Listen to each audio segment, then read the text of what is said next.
of constitutional Livingston County, Michigan, on a Tuesday night, not a Vaxx Rant, with your co-hosts, Patrick Acton. Acton? Excuse me. But he's a man of action. Mr. Coffee is in the house, with yours truly, Larry Parsons, screwing up the verbals. Our ever-present earwig, the real Tim Allen behind the scene. This is my brain. And now your host, the man with the magic, the guy that never shuts up, the guy that knows everything and then forgets it all, Jeremy Scott Gibbs. Where's my game? Late reaction. Very good, very good. Welcome to the show, everybody. Ooh, that's hot. Thank you. Everybody's good. I thought you were talking about me being hot. I'm sorry. Well, see, you assumed a pronoun when I said that's hot. You thought you were that they. Yeah, I'm sorry. Could have been a them, though. Yeah, I need you to. Could have been a he, she. I need you to stay in your lane. I'll Remember, sue your ass. I can be whatever the fuck I want nowadays. Yeah, but last time we knew you were gay and black, so. I'm sticking that way. Okay. Okay. You're sticking that way? You're sticking that way? I identify as a trillionaire. Oh, I identify as that as well. and I'm real good friends with you guys, okay? My other pronouns are F off, but I won't dive into that yet. Let's see. Start us off.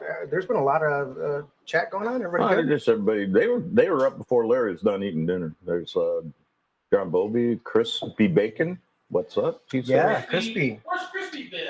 I don't even Crispy know. said, he's like, hey, man, you didn't pay attention in chat. I'm like, Crispy, where were you at? He was over on Twitch, apparently. See, okay. Yeah. He was hanging And then you out got Papa over there Bob. with He's a lawyer, louder Baghead over there on Twitch. Yeah.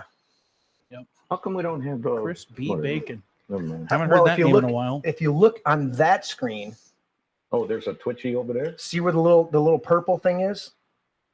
See, there's 3 that are green, Yeah, and then there's a over there. purple one. That's actually the Twitch. Oh, really? So we have all of them over here, but I don't know how to get them to you to monitor that. You'd have It's to up pull there. up Twitch, yeah. Yeah, but at some point we'll have that available because that's our studio feed. See where it's at right there? Yeah. So that's Now- a mirror now of I'm those looking two over screens. there, and it's like, oh, that's your. Yeah, it's my your- control stuff like okay. that. Anyways, welcome everybody to the show. We're going to talk about a whole lot of stuff. Mhm. Yes, Uh, especially that great steak we had for dinner. Oh, Yeah. venison steak. Oh, we got to do the review. But I like Yeah, the review. you got do your review. It was that Dave's. That was Dave Lindsay's. Yeah. This is a 4.9, and that's as high That as was it goes good. because unless Yeah. you chew it and spit it in my mouth, Like Yeah. a big mama you bird. know. I mean, it was the salad, the corn. Where the hell is that canned? That was canned corn. It's fucking good. It was good. It was good corn. It was a 4.9. Patrick brought the salad. That salad was badass. I love Real his badass. blend of salads because he threw some strawberries in there. Yes, there was I- some I sweet got peppers. to the bottom of my Yep. salad, and there's a nice piece Strawberry Fields. of boom. I'll Yeah. put that vinaigrette on there. I Yeah. got fucking I junkie went going with the here. poppy seed. It's all super excited. Been a while. He's hot and bothered over here, Yeah. Mr. Coffee is. That's good. Larry Yeah. got here and did not have to eat White Castle. Thank God. We were all appreciating. I will say this, Next Larry. week we'll have White Castle. I have to preface this because Apparently I'm going to be gone for next week's show. if I don't say this right, Larry will take advantage of it. Oh, I went the wrong way. Every time you're supposed to be here, Yes. I will gladly cook for you to avoid the White Castle element. Mhm.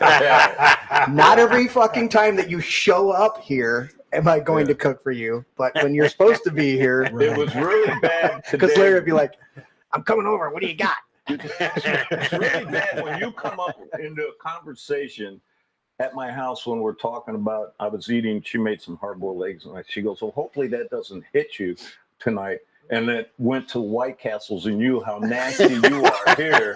You're in a conversation in Dude. my house, man. Yeah, you It's sad. have He's a some legend. horrible gas. He's terrible.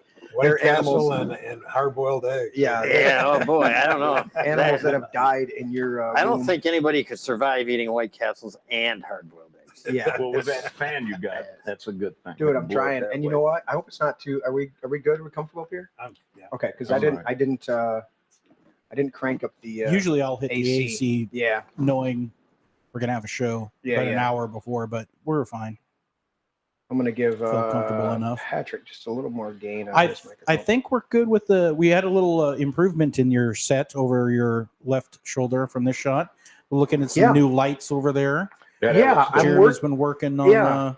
the new DVD wall and a That's a little good Oh, shot. yeah. when we get Yeah. um, over a there. few more weeks out, and I will have that end of the building Right. really moving forward.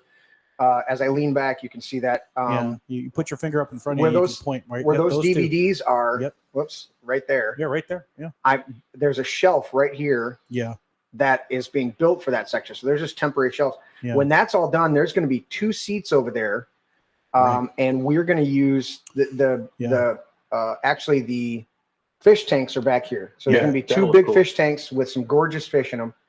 That Tim and I are thinking of doing a 24-hour Aquarium feed. aquarium feed. Yep. Those are really popular, Now, and I'm who's going to gonna- have some gorgeous fish in there. If who's going to take care of the fish? I've had Yeah. several fish tanks in the past. I love taking care of fish. Tim, I was going to give you a prop and you ruined it. So No, No, I've had, I kill fish. I've had 2 different. I used to have a. You know, a we can huge- catch some. We can. I live on a lake, so we could go catch some bluegill and some pike. No, It's not the no, How no. about some carp? Yeah, Yeah. they'll Throw pollute some my carp tank, in and They'll I'll have to, pollute yeah. your tank. I'll have to do a No, bunch of. but Jeremy a was bunch of saying coins. you used to have leather. Overgrown. So I used to have Overgrown a. goldfish. Huh? For years, I had a 110-gallon acrylic tank. It's a big tank, rounded corners, stuff like that. It was a big tank, and I used to have Oscars and Placos. Those are the side suckers, and I would get big ones. And I used to have the Pacu, which is a cousin of the piranha. So they have all the beauty of a piranha without the teeth sticking out of their face. So they're silver, and they got a little red, but mostly all silver, like a big silver dollar, and they're really docile, but they're great fish to have in with a couple other aggressives. I'd have a red terror and a Jack Dempsey. Sometimes they can be a little aggressive, and but Oscars were the big ones. I'd have tiger Oscars or albino tiger Oscars. Those are the white ones where you see the orange stripes down them. What about the kissing fish? No, these were big fish. I used Big to feed fish? them. Yeah. Yeah. So once a week, my kids grew up on me coming home from work on Fridays, and I would bring a bag of goldfish, kissing Yeah. fish. and I would dump those in there You and see just those little pink kissing fish? No, Yeah. I thought you were talking about amber fry. Yeah. I'm sorry. Oh, amber fry. let's not. My brothers. I didn't say that. You did. My brothers and I, we couldn't keep the goldfish alive, and we ended up eventually. Who's doing what to their Larry, mic? Did Dude, you? What are you doing? he's rubbing it on his chin. Oh, We couldn't keep the goldfish Sorry. alive, but my brother was a skateboarder, so I think we ended up. I think we invented the fisheye lens in 1986. I think we were trying to find ways to make cool skate videos, and the fish was always dead, so we always had a couple empty fish bowls around someplace. And I'm pretty Nice. sure I duct taped that thing to the end of that big VHS camera, and just said it'll make it look cool. And then lo and behold, the whole Pal Peralta Bones Brigade went dead. Oops, I had you on the wrong one. Oh, sorry. Okay. Yeah. It ended up being the life of a fish expectancy in the Allen household was about a month. Nice. Yeah. All right. So Tim Allen kills fish. some Yeah. venison steaks, some corn, some Delish. mushrooms, but we're going to get that whole set up over there, and I'm going to have 2 chairs in front of the cabinet, the DVD cabinet and display over there, and we'll be kind of backlit by the fish tank. That So we'll looks probably cool. have another camera, a camera catching the whole end with the mini bar and all that. Right. And that's going to be our new one-on-one interview area. So when I have guests, I kind of want to move to that area and have some one-on-one stuff. So it's going to be cool. I'm trying to make a lot of improvements to the studio. Back here where nobody can see it behind this camera, I'm redoing the whole desk back there.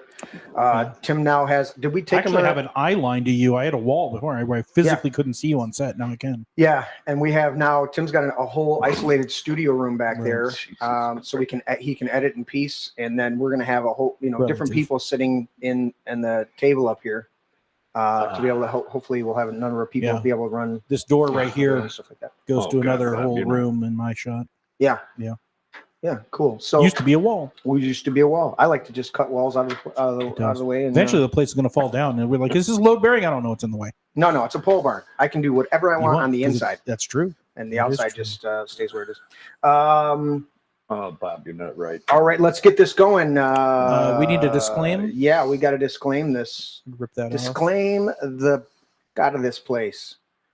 Do So that. let's do Put this that up on the wall. And For the This Is My Brain notice, this podcast is mostly raw and unfiltered and completely politically incorrect.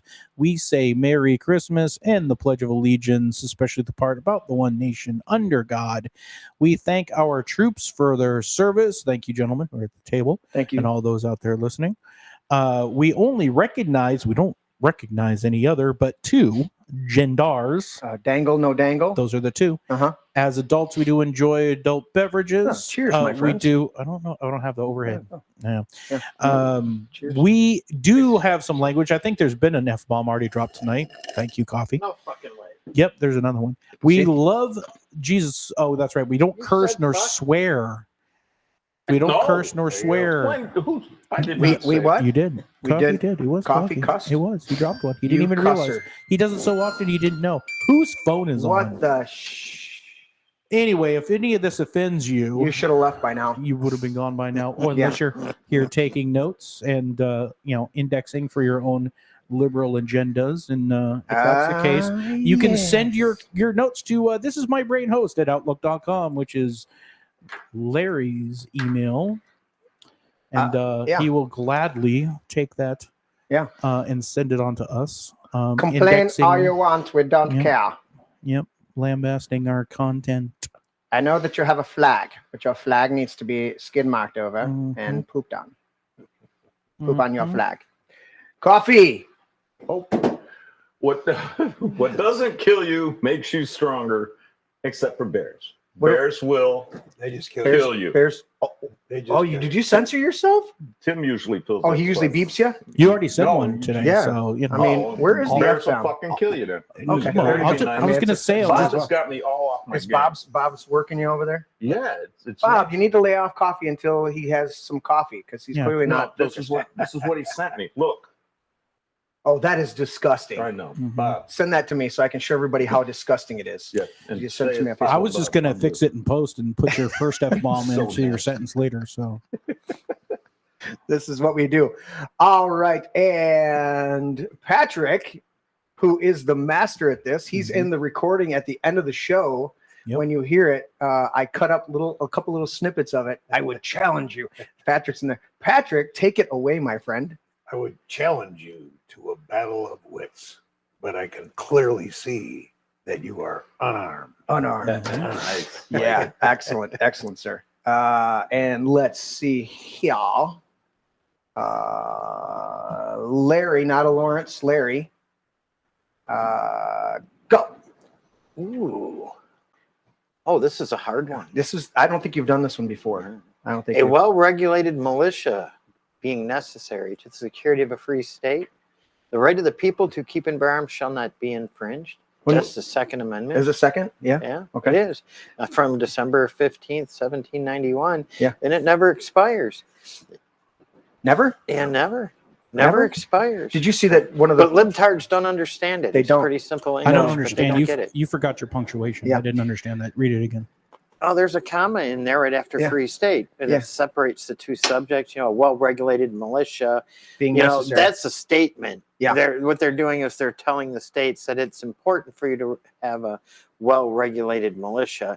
And then comma, next subject, the right of the people, not the people in the militia, but the people. The right of the people means all people to keep and bear arms shall not be infringed. Yeah. Do you know on this subject, real quick, Biden today at the stupid gun thing made the statement that back then, what you're talking about. Oh, yeah, we couldn't. They weren't talking about you couldn't have a cannon back then. And somebody fact checked. Yes, you You could. could. Not only Yes, that, you could have a cannon back then, Yeah. you dumb fucker. not only that, almost all of the cannons that the revolutionary soldiers used in the Revolutionary War were contracted, leased, borrowed from the Patriots. The maritime Patriots who had them on their ships. Realize we were colonists who didn't have a standing army, so almost all of the armament would have been privately owned from the ships that they came over on, captured during battle. But you had to have something in your arsenal to use to capture.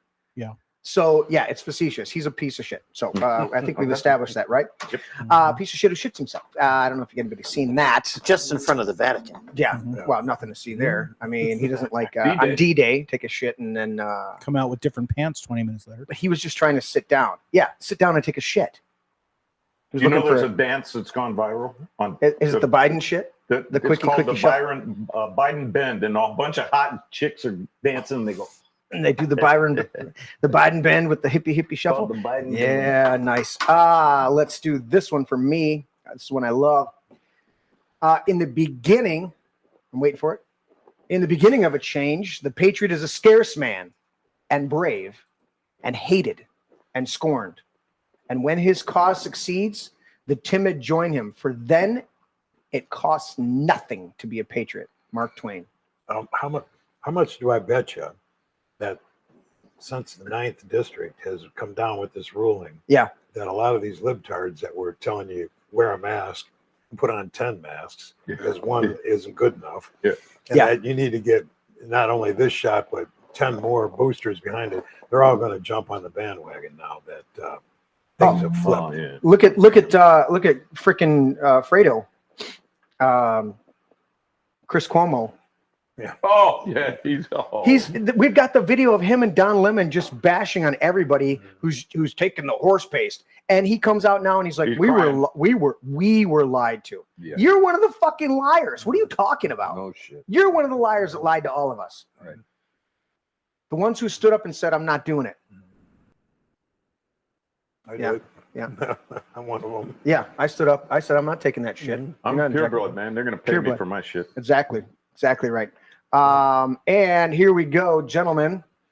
All of us now. And never apologize and never explain. It's a sign of weakness. Yes. John Wayne. To understand that apologies do nothing with these monsters. There we go. I was looking for the Biden dance. I had the volume turned down. Well, the Biden bend, I think. The Biden bend. I think it's called the Biden bend. And I want to reference that again. The clip that we played, hit it once again, Tim, because it didn't play clear. And I think that people out here would do well, if you're watching, to understand that apologies do nothing with these monsters. So that is Steven Crowder with Alex Jones in the studios. Or no, he wasn't in the studio. He was doing it via Zoom or whatever, Skype or whatever. But he was doing an interview with Alex Jones, and Alex was explaining, this was last year, that they didn't come after him for Sandy Hook until he apologized and said he was wrong on it. And once he apologized, that was their admission, and they came after him for it. And if you guys don't know, if you've been living under a rock, Alex is about to have his whole studio shut down. Yeah. And he's going to do just like Tucker. And just like James O'Keefe, who was kicked out of his own company, Project Veritas, who's now doing even more extraordinary work. Tucker Carlson was fired from Fox and is doing his view counts have blown up. So when they do come in and seize his studios, Alex Jones is going to be free to go on anybody's podcast and interview, and he'll be doing another podcast from his house. He'll be doing all sorts of stuff. The only thing that's lost is that studio and some of the database, but I believe they're moving it over. You know, it's kind of funny. We'll see what's going to happen. When I was playing it today, just listening, whatever, blah, blah, blah. His dad's selling some product that's, His dad's been... But dad's selling product, so they can sit there and shut his studio down and move over here, whatever. His dad actually has a lien on Alex's company because he hasn't been paid because the court was in charge of the whole bankruptcy and who gets paid. And that's cool. His dad actually put a lien on his son's company because the court system is holding up payments that are due to him. And curse their blood. Yeah, so we're going to have a whole bunch more news coming out on that because their ruling is the end of this week. They could be shut down as soon as the end of this week. And by shut down, it actually means Alex Jones will be freed up to be as much more rogue. Because when you build up an organization, he's got 100 employees, okay? When you build up an organization like that, you're fighting tooth and nail to keep that going because you care about your people, not because you care about anything else other than, but these are people that have supported you. He's had guys that have worked for him for 20 plus years, you know, and so he's fighting for them. And so it's a point of, it's a line in the sand for him. That's what he's fighting for, is the guys who work for him and do that. So it's very important. Anyways, if you get to it, I'll bring up that picture I sent and I'll read the little story. And while you're bringing that picture up, the reason why people have been pressuring me, Jeremy, to have a little, not just me, but I'm going to take it upon myself to bring. I got to bring up the picture of what? Oh my God! Yeah, that's Bob. Mary slap up. This is what Bob sent to Larry. No, sent it to me. Or sent it to Coffee. Sorry. Normally, this is Larry's type of shit that he pulls during the show. Bob sent it to me. That is disgusting, Papa Bob. That is completely disgusting. If you were going to send us something about Dancing in the Rain, that is not. So this is a combination of Dancing in the Rain and Blade Runner. That scene where the stripper is running down the street and he shoots her in the back. Right, she's wearing the plastic thing like that. Yeah. This is the. If this is a cosplay reenactment of that scene, I subject my eyeballs to that. Oh God, take it away, please. This is my buddy, Papa Bob.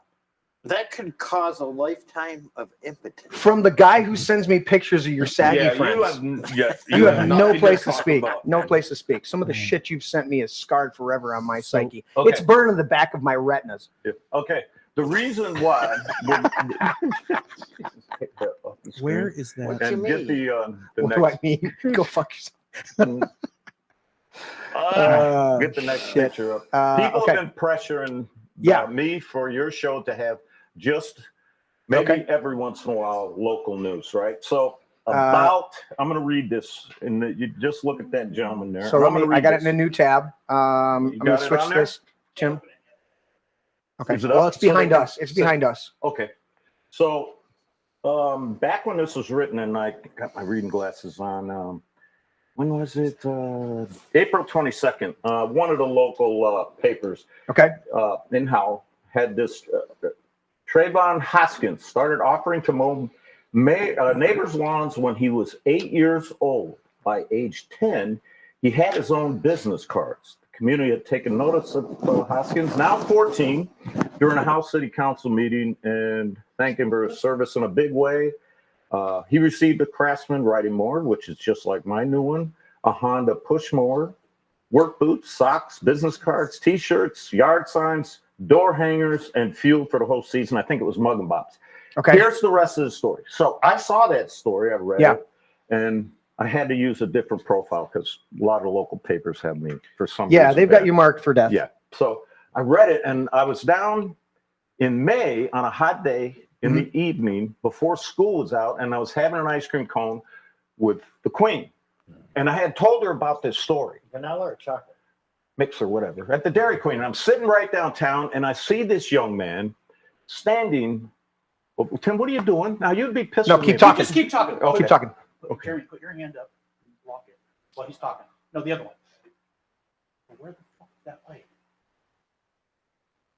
So anyhow, we're having ice cream, and I had told my wife about this young man. I said, man, it's so cool. And I told her the story. And we're sitting there, old people eating an ice cream. And I see this young man in front of Dairy Queen. You can tell he's trying to find his friends. And he's on his phone. He's looking around. Then you see him smile, and he goes in and meets his friend. And I'm sitting there going, I want to shake that kid's hand, man. He's my hero, blah, blah, blah. Yeah. So come the day after school got out, because my granddaughter goes, she's one grade behind him. We're driving down D19 or whatever towards the Mug and Bop's, the what's that coffee shop there? What's the one by Mug and Bop's? The Dunkin' Donuts. Yeah. I see this young man on his riding mower pulling the cart behind him with his gas can stuff, driving down the road. My point is, when I posted this on 3 groups, you dumb motherfuckers out there that are going to college right now for gender studies, poli-sci or something, this young man in 4 years is going to be out of high school. He'll be ready to hire you for weed whacking and shit. He'll probably have 3 trucks, a whole bunch of 0 turns, and he's a hero in my book. And I told people outside of here, We got to come up at the end of the year. This is going to be my pick right now, but everybody have a pick of man of the year. Yeah. This is This my kid? pick. This kid. All right, let's get a man campaign going. right here. Let's get a campaign going for that. I'm serious. Man That of the is year and how old? badass. Let's That do it. is badass. I think this guy should be man of the year. Stop. Isn't that cool? See, You know who see, said and then that? you complain Papa about Bob. the Papa Bob shit Papa that just got Bob, sent to me. He's out of control. It's funny. That kid, that man, 14 years old. Go to any camp. He will be big in this area. He sticks around. Well, I tell you, colleges are challenged these days. He won't be big because until he enters people- women's. when People they are enter- trying to, they're trying to get people to enroll. The reality is, you could get out of high school, get a job in a trades, Yeah. become a journeyman, make $60,000-$70,000 a year. Like And- that. Yeah, like that. And then when you become you get licensed, make 120 a year.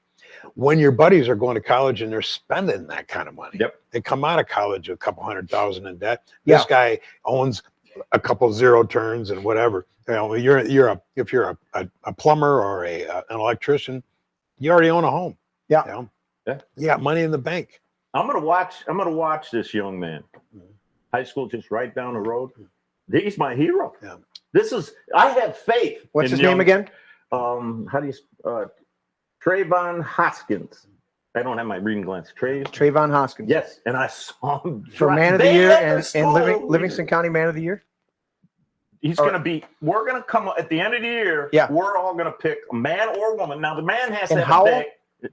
Howell area. Okay. You know, our area, Howell Heartland proper. or whatever. And you guys all come up with who your pick is. Okay. This is my pick right here. Beat that. Dude, that's That awesome. is a man right there. That's a man. Right All there. right. Let's dive into this. Larry, do we want to start with I rarely just go to Larry for advice. I figured it out like that. Did you like that What dance? would you? We've got so much to cover. What would you Go like deal to there. start with? It was a flare on the lens, wasn't it? No. What? It was the downlight reflecting off your tablet. Oh, as soon as I moved the to tablet. that. Yeah, don't. Oh, there it is. Look. Yeah. You Yeah. see the littlest It things was, that it was drive the him. downlight reflecting off your tablet onto Yeah. the screen. Yeah. Well, No, that's what we do. You know, why don't we start with Groomer Awareness Month? We can start with June. Groomer Awareness Yeah. Awareness Month. Because June is Groomer Awareness. It Month. is. It is. Yeah. So everybody needs to be aware of the groomers. Protect your children. Yeah. Let's see. Let's show some groomer stuff here. I know I've got some stuff saved. Oh, here's a good one. I have this later in our notes, but let's go to this one. Here's more groomer awareness. Okay. This is from Libs of TikTok. You know, I'm really liking Libs of TikTok. Yeah, I like their Libs. stuff is popping up in my feed all the time, and I love they're it. getting better and better. Oh, hell yeah. Meet Judge Julia Lipez. I didn't know there was a Lipez. I know there's a Lopez, but this is Lipez. She looks a little, I mean, everybody can take a bad photo, but that's, David, I talked about lizard people, Yeah, and look at I'm her eyes. thinking, Why are they It's not she's level? I'm just spazzing thinking out. lizard person by that photo right there. I mean, you can judge a book by its cover. That cover is a bad book. Anyways, Lipez of Maine, Biden nominated for her First Circuit Court of Appeals. Oh, Judge Lippitt suspended the sentence of a convicted pedophile, Michael T. Smith. Smith was convicted for sexually abusing a 4- and 9-year-old girl. He only served 6 years of his 12-year sentence. He was a good boy, though. He was a good boy. Was he? Yeah. Because there wasn't anybody underage that he could molest while he was in prison. As long as he didn't molest anybody in prison, get Yeah. half of it off. Lipez said that he has a lot of good in him. You know what? He may. And, it depends. I would have to read through the transcript to see what he was, what the dynamic of conviction. But if you're messing with 4-year-olds and 9-year-olds, you need to be castrated. Yeah. And short of that, hung from the gallows for everybody to see that we don't fucking tolerate pedophiles. Yeah. Is there any more to that story other than he just got out, or we waiting, That's waiting the for that's him the to do it overview. again? Overview. Yeah, he's going to do A it. lot of people chiming in the chat said, from the bench. "Yeah, Judge should be jailed herself. She's known for she's allow." Some people that write in chat. She's allowed. She's a known predator back on the street. That's unforgivable. I like this meme. I'm going to see if I can pop that one up there. Raise your hand if you're tired of this shit. Patrick? Yeah, we're tired of this shit. So there's that. But that's in groomer news. That's not the only thing. No, lots of groomer news, but that's a good one to start with. Let's see. We're going to go to, I want to skip that one. You know, it's really sad. I'm sorry, but when you were reading that last one from Libs of TikTok or whatever, where they have to put dashes in pedophile and so they don't get. That's why Mr. Coffee's doing a new page because I'm that close to. So it's going to be because you have to. So they don't pick up the algorithms or whatever. It's so bullshit. You can't spell out a word. We love Rumble, and I think they're doing tremendous work. And I'm liking what they're doing over at X, formerly Twitter, but they're still having some issues. They're still having some dynamics there. And we did 32 counts, or 34 counts last week, right? That was the title of the show. Was that last week or the week before? Whatever it was. Our show viewership was half of the week before and half of the following week. And I think it was just based on the title. And I don't think it was anything that Rumble directly did. I think it was something that Rumble advertisers have in their algorithms. Which show was that? When the verdict came in about Trump. Because I put that in there. So I struggled with the title of the show tonight, not a Vaxx, because I didn't even want to put the term Vaxx into the show title. Well, you misspelled it. It's VAXX. Oh, and the thumbnail? Yeah. That's not me. Tim had a load. Vaxx is VAX, not VAXX. The normal shorthand for not saying vaccine. Yeah. Because there's two C's, they replace them with the two X's. I've seen it multiple times. Anyways. So this is another one in the clown world that we call June. Now happening. Veronica Garcia, who is a trans, quote, girl, won the Washington State Track Championship, was met with boos from the crowd during the entire race. All right. When all the women athletes received their medals, the crowd cheered loudly. When Garcia received a medal, the crowd fell silent, and one person shouted, "He's not a girl." Is the world finally healing and not accepting the mental illness as normal? That is not a chick. That is a dude pretending, okay? And we've got to stop enabling these people, and I want more and more Even people worse, just to call it out. The guy's a bully.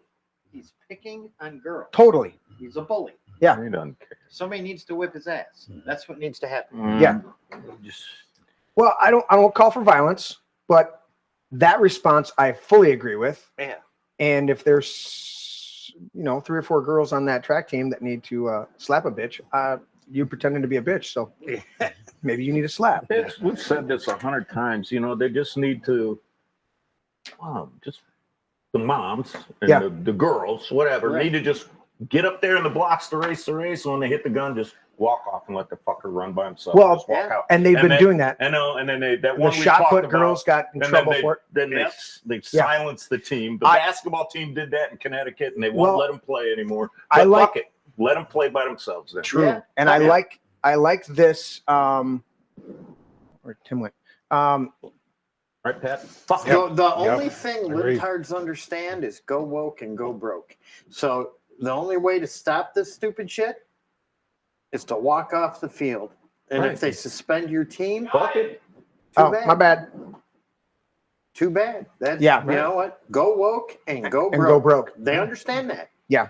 Well, and I was thinking of, I was going to look it up because it wasn't in my notes tonight, but we met the swimmer, Riley. Yes. Riley Gaines, title. She was restored to her. She was, she sued, and she has, last time I saw big news on it, she was, oh, that's huge. I love that shit. But she said she's they overturned one of the big races that she was in, like a national championship races. They overturned it, and she got her trophy restored for first place. So I agree with you about taking the protests of not racing or not participating, but I also agree with women racing their ass off, performing, and then fighting like hell to have a dude with cock and balls removed from the competition. Is different than playing against a 6'8", 250-pound guy in high school. Yeah. On a, your girl's going to get hurt. Well, Right. and the truth of the matter is the bully that swam against Riley Gaines and took her title away from her. Or you mean didn't even beat her. Right, he tied her. They He tied. tied her. Which Down- tells you how much of a down to the badass thousands she of is the and how second. much of a dick he is. Right. Literally. Right. He's like 6'4", Oh yeah, his hands, everything. and he couldn't beat her. Right. He could not. He came beat in. her. He came in like 700th place or He was, 600 something like He place. was 648. rated six. Pathetic. He I was think it rated was like in the 648 600 in men's swimming. Yeah, 684. So he Yeah. decided to go pick on girls. Yeah. Because Pathetic. he's a pussy. Right. These beta male are fucking. I mean, it's really just a joke. Come on. Yeah. And at what point do we stand up and say enough? And I love this. I absolutely love this race that happened where they just this Veronica Garcia. No, you're a dude who's so pathetic and needs affirmation so much because you're whatever your vapid soul is that you've got to race against women. What's that jerk's name? My question is, why is it Remember the Leah. idiot's Oh, name? shithead. Thompson? why is K-Sub's in the it house. that we allow these people to make K-Sub's decisions that this stuff can play? Oh. What is it? The Said you're NCAA? Who are the people in the NCAA that make this decision? A bunch of woke assholes who want inclusion and diversity. And they need to be tossed. Exactly. They do. Absolutely. 100%. Yeah. 100%. Yeah, the way to defeat them is to take their money away. Now, one of the coaches out there, This is that one team that wouldn't. Look at that. That's the center. That guy. Look at that. yeah. Now, that's now fair. I agree with the coach's sentiment on this. I'm sure he did. The coach said, they said, Just- coach, that she's too strong. We can't defend her. And the coach said, punch her in the dick. So, I mean, there's that. Look at that size. That's Well, kind of spells the story right there. It's It's a dude. Come right, on. It's an ugly fucking dude. Look at the. Oh God. You know, Whatever. we used to I get there so used sick to of this. be some fun stuff, right? There Right. used to be Bob Hope coming out in a dress to entertain the troops, all right? Right. There used to be Robin Williams dressing up as Mrs. Who's the- Doubtfire who's to Black be Guy able to Wilson? see his kids, okay? Yeah. Yeah. There used to be who? Jim Jim Carrey. Carrey did Yeah. it. Oh yeah. Who was We the had that in Wilson? here. The black guy Wilson. His last name was Wilson back in the day.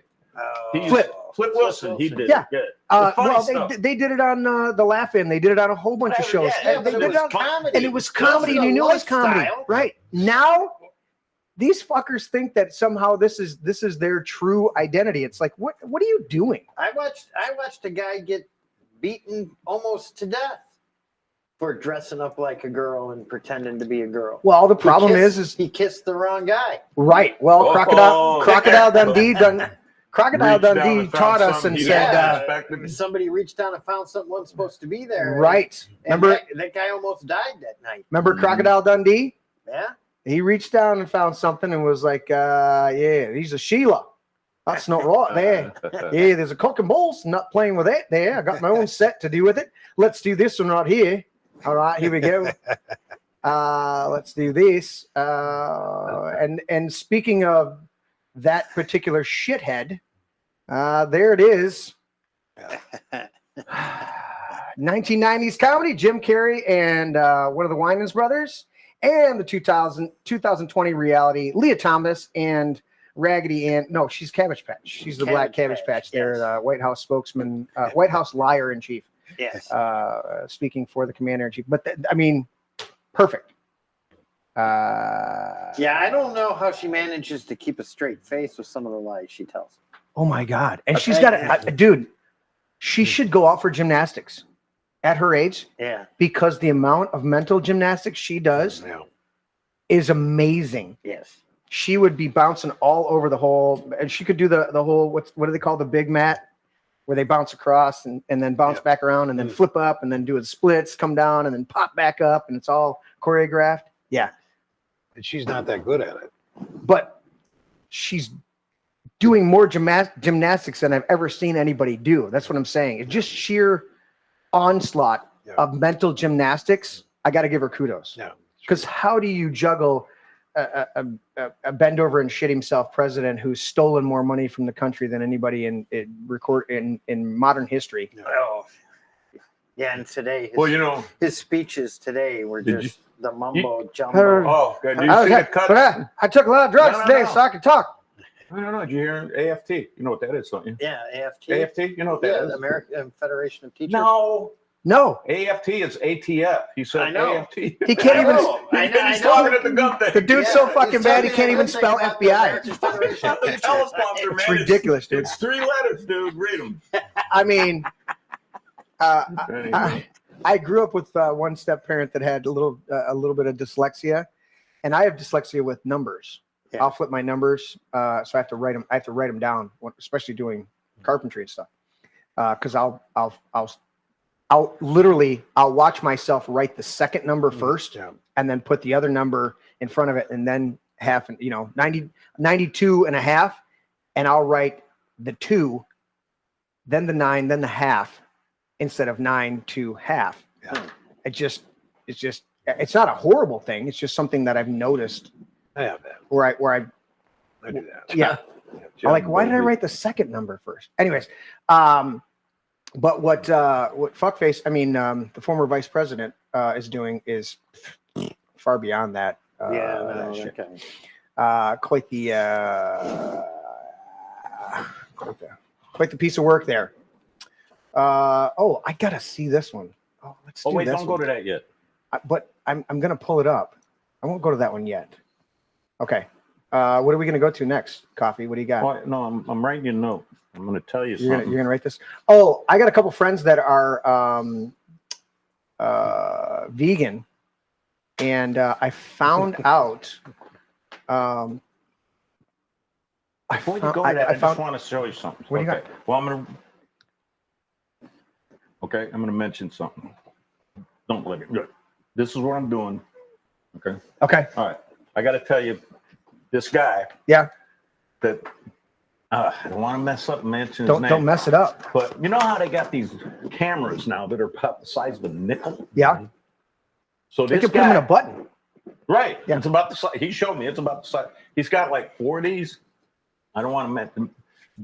Tim, if I mention a name, make sure you dub this out real quick. This guy's going to put these cameras in the trees. Okay. Bark outside the courthouse in the morning of the Pride thing. Mm-hmm. Just to, Just to mess with the. just to catch some good clips of, some of the maybe local politicians down there waving flags or something. But Yeah. I looked at him and, he's just they have like a little pin on the back. You can just press them in the bark. I think it's going to be cool to get some of those pictures, maybe, It would. Wouldn't that be nice? It would be nice. Okay. I heard that scumbag Robert Ellis, is that his name? Is flying a perverted version of the American flag. It's the American flag, blue part. I showed In and gay then the form. rest is rainbow. In gay form. And he's supposedly Catholic. He's our mayor, and he's also was a colonel. So he's Catholic, and he was a colonel in the Air Force. Well, that stands to reason. and- You were in the Air Force. He should know better than to take an American, whatever. I get so sick of that shit, whatever. Yeah. Larry, I've got you muted. Move your microphone down about. John about an Bovey, inch. believe me, those are cool cameras. He showed me what Yeah, those are sweet. they're sweet. Plus, those trees are right where they put their tents and stuff. Speaking of this again, just move it down another inch because it's rubbing on your chin while you chew on your. So you got about an inch on your chin. Yeah. Larry. Okay. That's probably better. Is that better? That's better, and I'll turn you up just a hair so everybody can. Well, so at least a couple people can hear. Women and girls deserve to be champions in their own sports. No shit. But we have to put this on here because we've got a bunch of narcissistic beta males who want to compete against women. I grew up in an environment. I don't know about the men at this table, but I grew up in an environment. I would assume the men at this table grew up in an environment where you don't hit the girl. You do everything you can do to respect the girl, even when the girls disrespect the guys. Mm-hmm. And yet we've got a whole generation that have come out and are MMA, beating the shit out of women, breaking their jaws, are going up in powerlifting against women, destroying their records, racing against them on track and field, racing against them, doing in water sports, going out to shot put and embarrassing 5 girls who woke up every morning and doing this shit. Gets me so pissed off. Women fight so hard to vote, to have the right to have their own sports, their the pro teams and stuff. Where the fuck are these women fighting for women? Guys, Well, me and we can bitch all day. We're guys, Right. we're bigots, we're racists, whatever. Well, I think These they are, fucking- but it's where's not the getting Where are the feminist crowd? The ones with the pink fucking hats, the pussy yeah. hats and Oh, shit. they don't Where know. are they at? No, they've thought a lot about bombing the White House. I thought a lot about it. Where Oh, are have they? you, Madonna? Fucking whore. Where the hell are the women? Yeah, ridiculous. No, you're not calling out the rank and file, not the rank and file. You're not calling out the moms and the girls actually competing. You're calling out all of these liberal, equal rights, liberal Yeah, women. good women, the feminist big what Steinberg? No, What's her name? Steinbrenner. Steinbrenner. So what What it the fuck's tells that you, cunt? but what it tells you is they were never genuine in their fight in the first place. Because as soon Yeah. as the money shifted, so did they. You're right. Where's Tim, Jane did I just go Fonda? over the line with the C word, or am I all right? Did you say cunt? I did say the C word, but I'm sorry. There are a few women in this world that get deserved to call I can't that. understand natural, normal thinking. Sorry, Tim. So there we go. All righty then. Let's do this. Let's dive into the meat. Ow. Oh, Larry just dropped his earpiece and right next to his microphone. Yeah. Don't Larry's- fucking do that, I Larry. didn't drop it. It fell out. Larry, Wrap it around your ear 3 times or tie it up into your Give glasses me or that do back. something. Give me that back. We get into the trans shit. He's and- still and he digs into mixed nuts. pulls on his shirt. He's Uh, digging into my mixed nuts. Catch us up in chat, Oh, it's Coffee, all before you over get the place. distracted with your nuts. Stu Baker, we're going back. John Bovey, he's all over the All place. over For the- one, he said You're I all couldn't over the handle place. one of them women. That's the first I'll agree with him Yeah, on that. that's I couldn't true. handle that. Well, I miss our designated Fed. They already Kessup said you're the Fed. She said that earlier. Yeah, you're the Fed. You're the Fed, and I said I've seen the badge, so I've outed you too. Yeah, you're the Fed. And there's Our Fed is out there. We cannot disclose. The Fed has taken on a new identity. Oh, and then 8 back a few was talking about the gosh, going by so fast. Was talking about the stupid ass Biden bringing up after the cannon stuff we talked about. Yeah. Saying we need F-15s. to No, take I them think on. our in-chat Fed was a spook, and he has changed identities. Get out of Correct. my mix, Correct. Yep. Dude, What are you doing? just make sure you rub your microphone 3 or 4 times when you're eating. Yeah, make sure to do that. Crunch into your I mic. crunch my ear. Fucking kill Need me. some more coffee? That beer That's the starts one up. thing with Coffee. I love the fact that he likes to snack on the show while we're doing the That's show. ridiculous. But you are my Oh, do you want some? no, get the fuck away. You know what? You are my Brad Pitt. Do you know Brad Pitt has it in his contract? Yeah.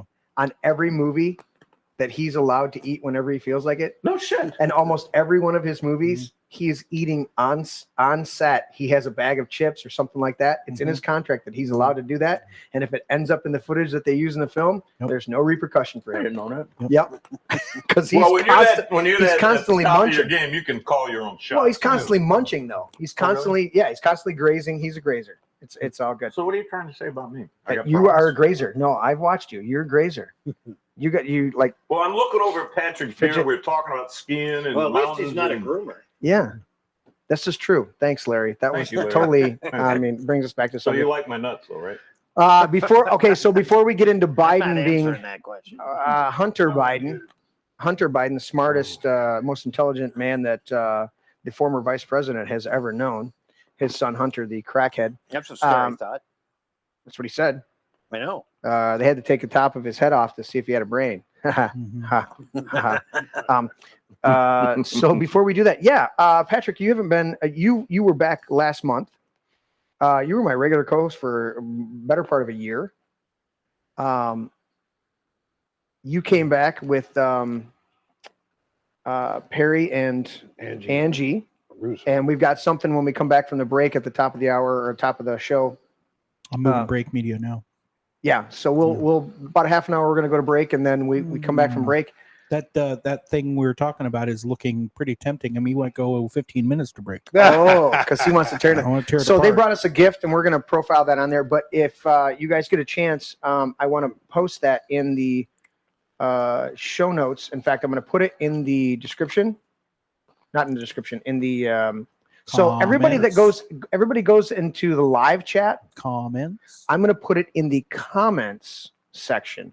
Yeah. And I want you to check out that show with Perry and I'm scrolling down to grab and it. people that don't know where that is, you go to the comment section. It's let me move this stupid window. It's where everyone's talking over here. If you scroll down underneath the description, here is the comments. Yeah. They're chat involved goes with an away. Organization called "Don't Mess with My Kids." Yeah. The chat goes away, but those comments stay with the show. Yeah.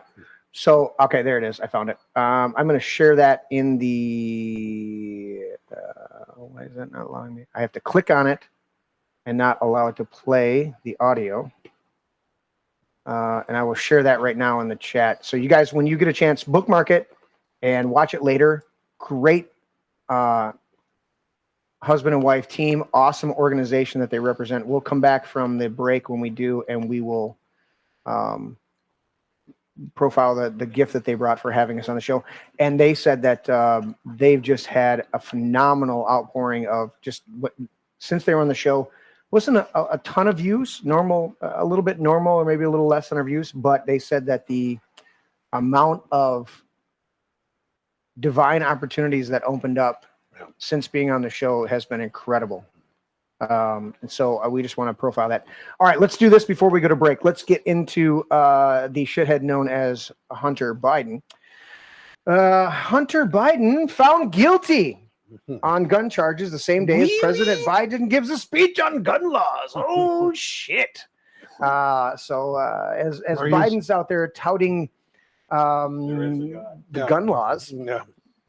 Comments? What do we got I here? think it was Larry was saying that he was, getting ready to give his speech, and there was a side note going on CNN about. Yeah, we need somebody needs to send us a screenshot of that stuff. Yeah. So Hunter Biden found guilty on it. I followed it not intensely because this guy, you could lock him up for 1,000 years based on all the shit that he's done. During dinner, I was saying that I'm disappointed. Yeah, he got guilty on 3 what I call come on, man. Yeah, kind of come laws. Come on, man. Where he's guilty of 100 other more heinous things other than not checking a box on a form while buying a gun. How about being a shitty dad to the prostitute that you knocked up and the kid that? How about all the illegal drugs he did? How about shacking up with your brother's dead wife just a few weeks after he's dead? Well, That's not your illegal. dead brother's Yeah. wife. Yeah. And now she's a crackhead. How about bribery? But- Extortion. Yeah. I could see Come that. on. How about treason? Come on, man. But I think you're right. How I about could see him money shacking up with his dead wife, his brother's dead brother- wife. His brother's dead Like wife. within weeks, dude. Yeah, and she's now a crackhead or He's something still like that. not catching it. No. Yeah. His brother's dead wife. Dead wife. That's what he said. Yeah. the No, his wife brother, isn't his dead. dead Not brother's wife. Brother's wife. Yeah. Now Yeah. you're getting it. Well, I wouldn't put it past him I to. like the way Pat Good did it. luck. So, yeah. Yeah, no, it's good. Thank you. What's that? Necrophilia? Yeah. In his case, it was called "She Was There." Yeah. I don't think he puts in a category. I mean, apparently this guy gets hopped up on crack and sniffing Parmesan cheese out of the carpet and will sleep with anything, including 12-year-olds. Isn't that what they call having a stiff one? That's having a stiff one. Did you see the I thought that was video? a drink. Was the video of him dragging some Asian woman down the hallway justified? Yeah. But was that actually him? Because they went off the tattoos that was on his back. It's still the jury's still out on that one. Yeah, Well, but that was breaking. My today. question: what the fuck are those tattoos on his back? And, They look like literally they're probably my dad molested me, and rip I'm marks. a crackhead. Yeah, they look literally like vertical rip marks of giant claws of some kind of animal. I mean, because I don't understand them. Biden didn't start being a pedophile kid sniffer when he became, a grandpa. Sure, I guess there's that point. I mean, his kids were subject to that. We know that Ashley Biden has confirmed that the diary is hers, that it's real. 89 said it's not Hunter. It's not Hunter in the... 89 says it's not Hunter. Probably not. But there's Hunter. For more information, go ahead and go to InfoWars while they're still up, while they're still operating, and tune I into will that say Hunter this. Biden. At least Hunter Biden got a fair trial. That's the one difference between him and Trump. Hunter got a fair trial. And was found guilty. And, yep. Unless somebody wants to tell me that the judge was a Republican, the prosecutor was a Republican, and all the jurors were Republicans. But Larry, That's a you good point. can't argue that it was his laptop. No, this It was the gun. entered in the evidence. Well, yeah, You the know? laptop was entered in, but this was the gun charge specifically. Right. And Well, that's what I was But saying. they allowed the laptop in, which now the libtards have to go back in their memories how they wouldn't believe that it was real back then with the 50 freaking top intelligence fucker saying that's fake information. When they let it in this trial, all of it admitted to be full evidence. Well, Merrick Garland said today that, or the not the Defense Department. I mean the DOJ. Said that they don't want people disparaging the DOJ and talking bad about the DOJ.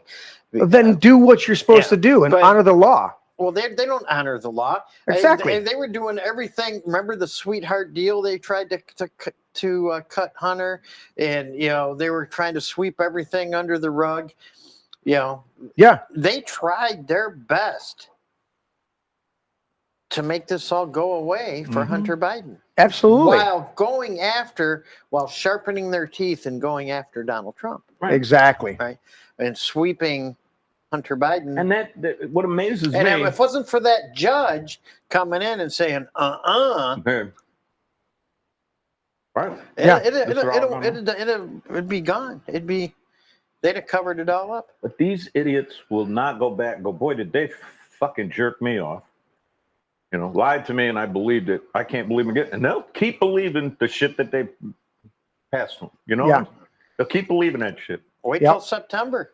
September is when all the tax fraud cases for Hunter. I'm going to tell you how this is going to go. Mm-hmm. Biden is going to keep denying that he's going to pardon his son.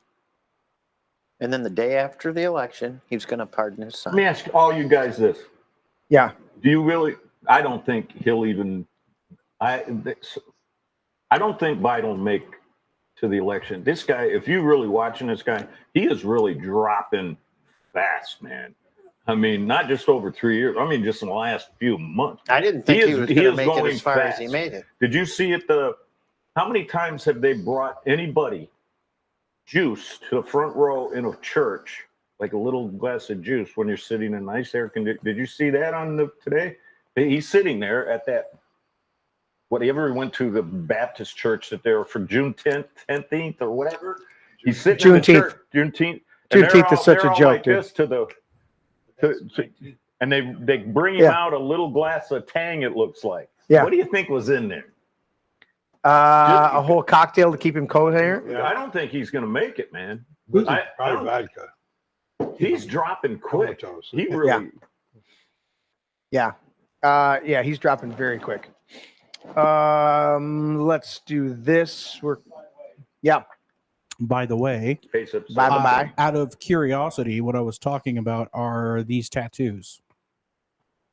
The Finger Lakes is what they're supposed to apparently be. Oh, where Hunter, where he got grew up. fingered by the lake. No. Oh, okay, whatever. my bad. No. It's Finger Lakes. It's what one theory apparently is that the tattoos on his back are those Finger Lakes.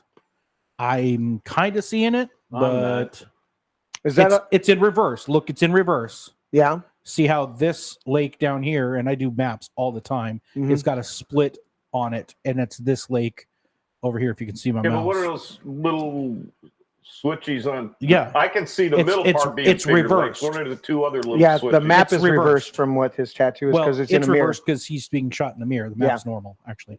North, south, east, west is correct on the map, but his back is reversed. Is that just a lighting effect, or did he have a halter top on while he was sunbathing? just seeing that too. I'm thinking he was wearing a certain kind of bra for too long in one part Yeah, of and the got season. a tan. Got an interesting tan there. That's an interesting tan line. Yeah, although I think it might be a weird. That's reminiscent of like reflection. 80s porn. Yeah, exactly. It's not good. Mm-hmm. You should. So that's what I it didn't was. even And know in he had that, tattoos on his back. in the video of some guy dragging some chick down the hallway, those tattoos are seen on the back of the guy that was doing that whole things. But if other people have evidence that it wasn't him, then I don't know.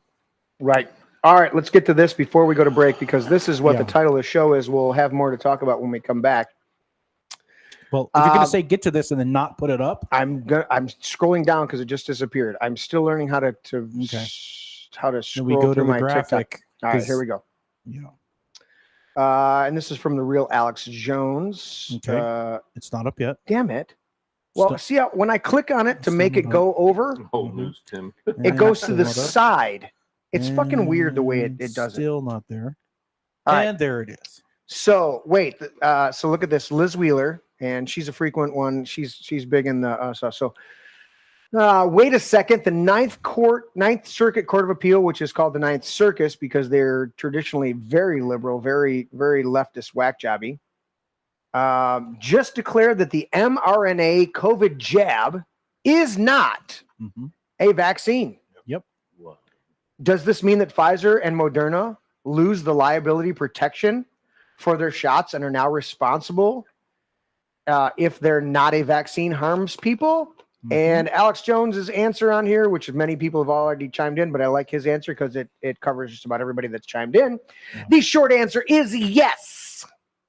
The federal government never officially changed the definition of vaccines.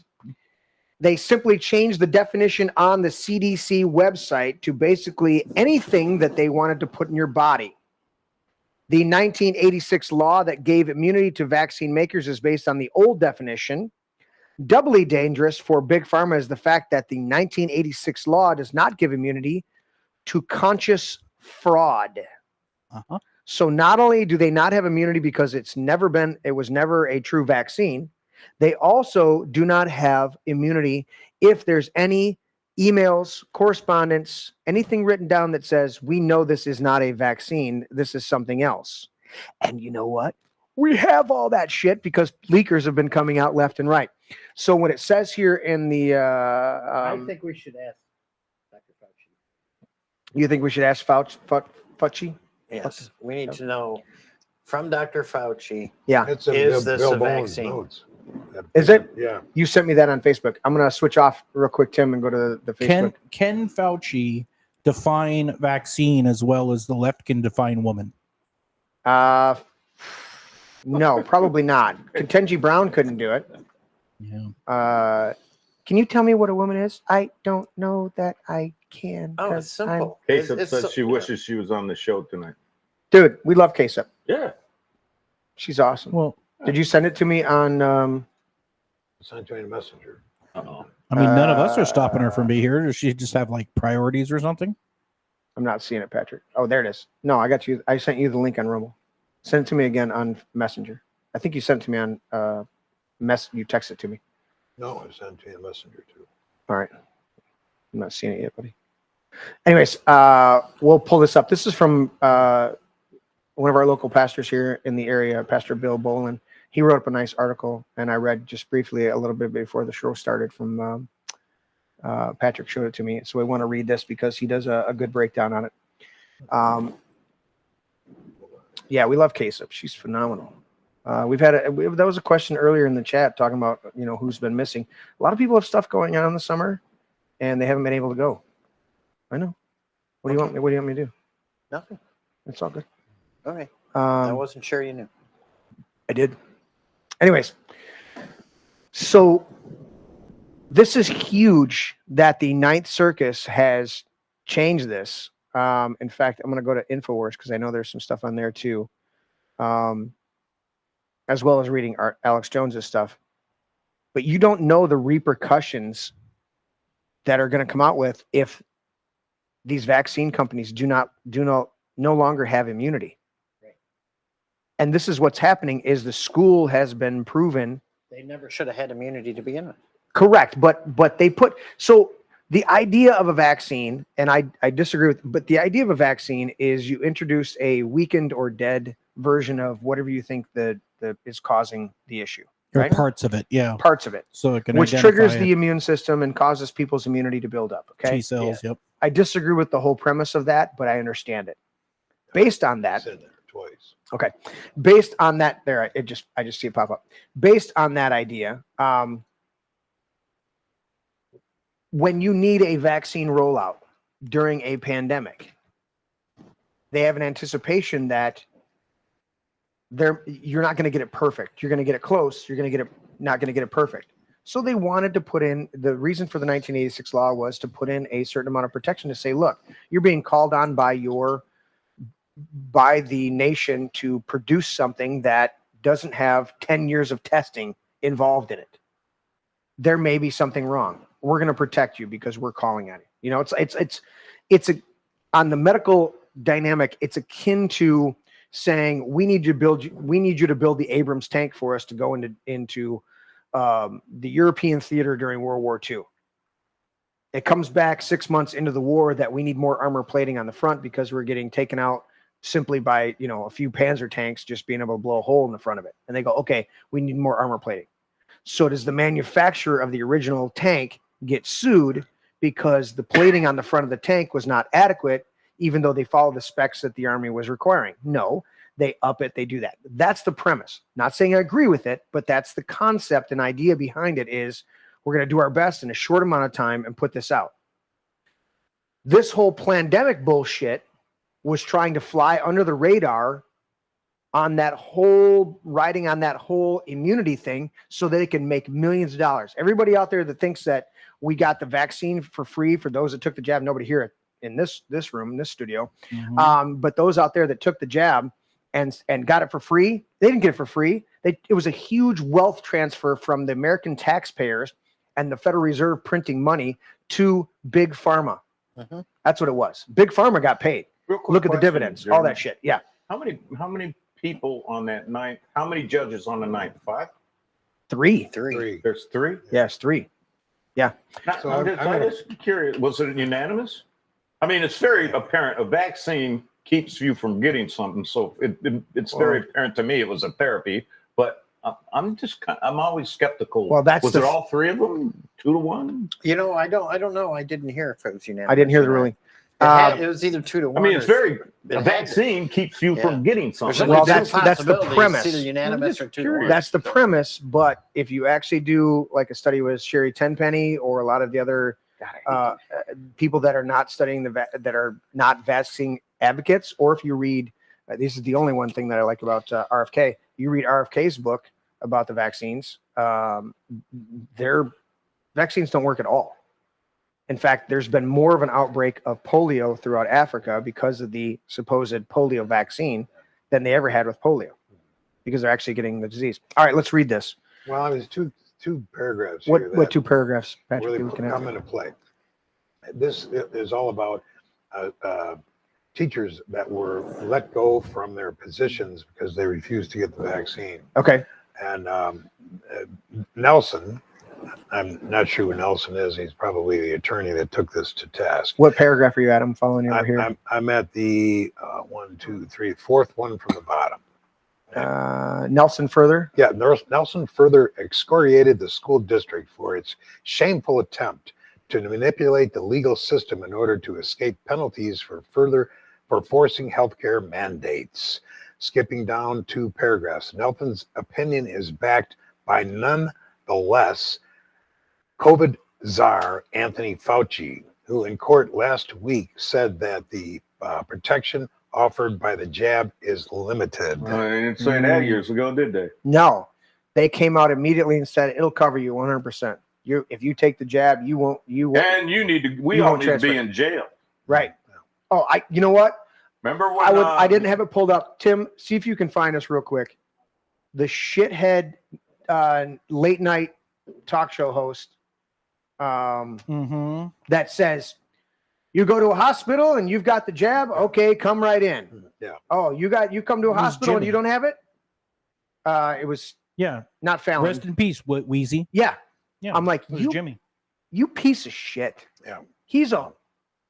Yeah. You got a public platform and you're going to come out that callous. And now we find out that it was never what they said it was. Right. We knew at this table. Yeah. We knew. Yeah.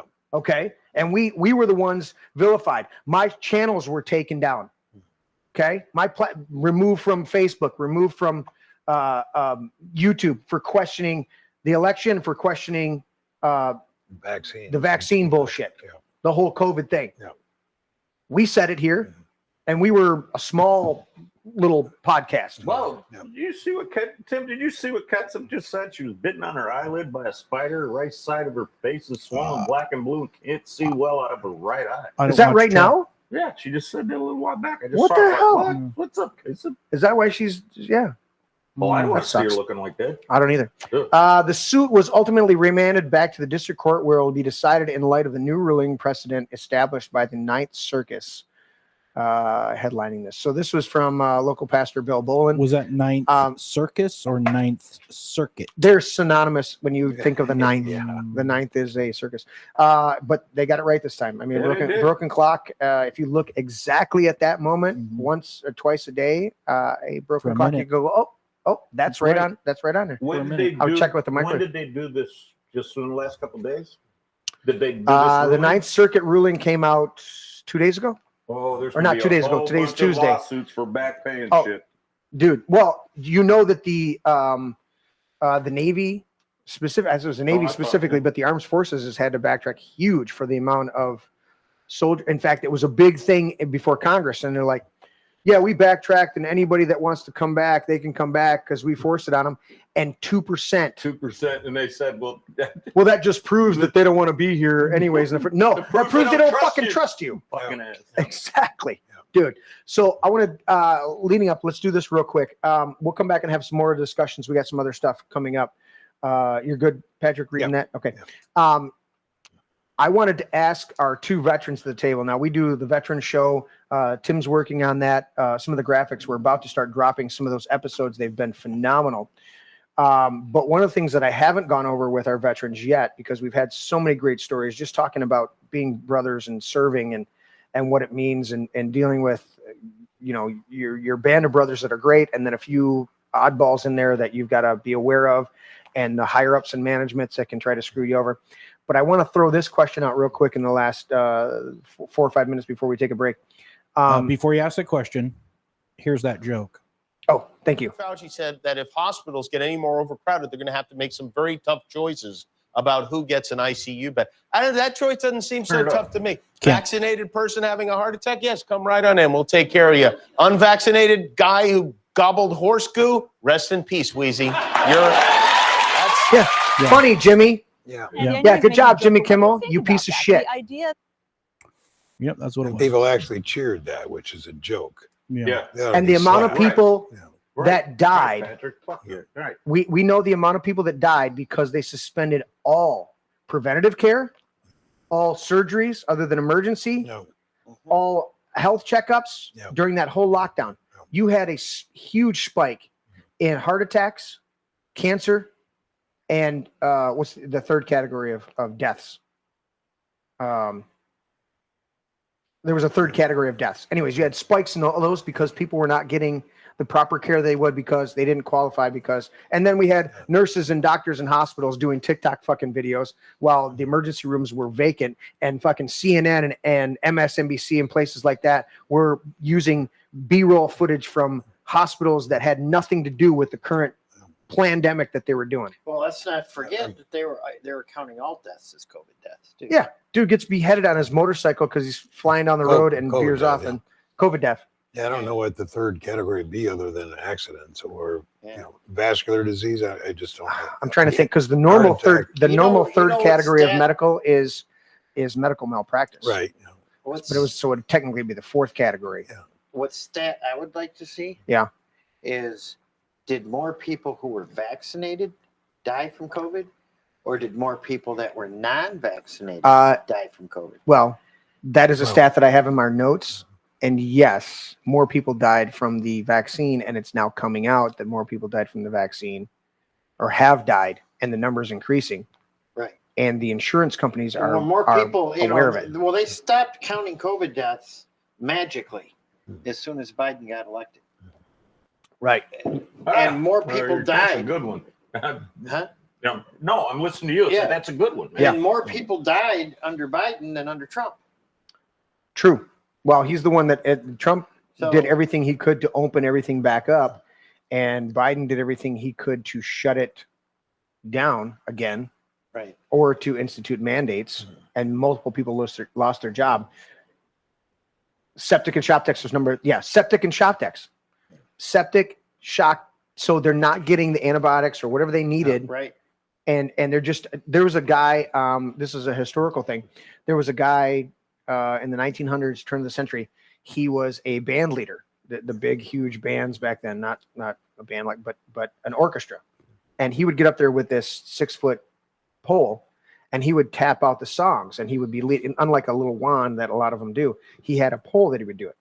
And he got to a certain point with his ego. That's probably why he died. Pride goes before destruction. Where he would get up, and instead of having the orchestra actually play the song, he would tap out the song with his big staff on the podium that he's standing on, right? Instead of actually having them play, he would tap it out. He accidentally smashes his foot while he's tapping it out.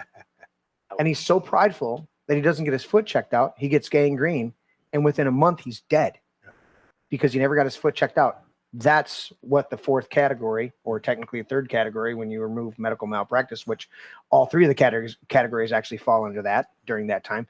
But it would be that type of thing where you have something simple that could get fixed, and it becomes septic. It becomes bad for you and takes you out. What do you got, buddy? Well, Studebaker, I've never heard it. I had a friend die from the jab, developed bubble lungs. What's bubble lung?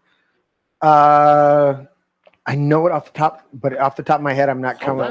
Bubble lungs. Yeah, it's. Larry's on it. I know that when you get COVID, you get crystallization in your lungs. Mm-hmm. Is that called bubble lung?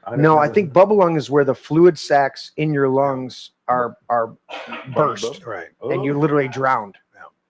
Yeah, the fluid sacs burst, and then you drown. If I'm not correct, is somebody looking that up? So let me ask this question before we go to break. We'll make it real quick. You guys served in the military. You were subject to multiple jabs. You signed your life away, and you were vaccinated to the hilt. Yeah. If you were, when we talked about it on a round table, if anytime you were deploying or you were going somewhere different, you got a round of shit that just jabbed into you. They just jabbed you. You didn't even know what the fuck they're putting into you. But this was different because they were telling you, correct, you got to take some type of flu shot or something. My quick question, yes or no? Did that make you that much more wary having that military experience of being just jabbed whenever they fucking felt like it and you were being deployed? I never even took the flu shot. I've only had one flu shot now. But I'm saying your experience in the military, when you came out. I got one. Well, I only had one flu shot. One flu shot in my life, and I learned my lesson. So it wasn't never again. It wasn't. I had the flu so bad. Yeah. No, because when in the service, like let's say you're in the service now and you just joined and you went through training, you're going to go over to Afghanistan. They're going to give you, or down to South America where there's tuberculosis, where they're going to get you up on the shots to not get what's there. But this is different because they were saying, and I was just using common sense, you fucking come up with a fucking vaccine, in 3 months, where like smallpox, it took 10 years, or TB or whatever we got. It took a long time. And I'm like, I'm not getting that fucking thing. I mean, I didn't even get flu shots before that. Yeah, I wasn't about to. So would you say so? That was just me way far past my service. But in the service, shoot, I was talking to some guys. They remember the gun. You stand in line. It wasn't a needle. Oh yeah, it was multiple a gun, needles. and they go.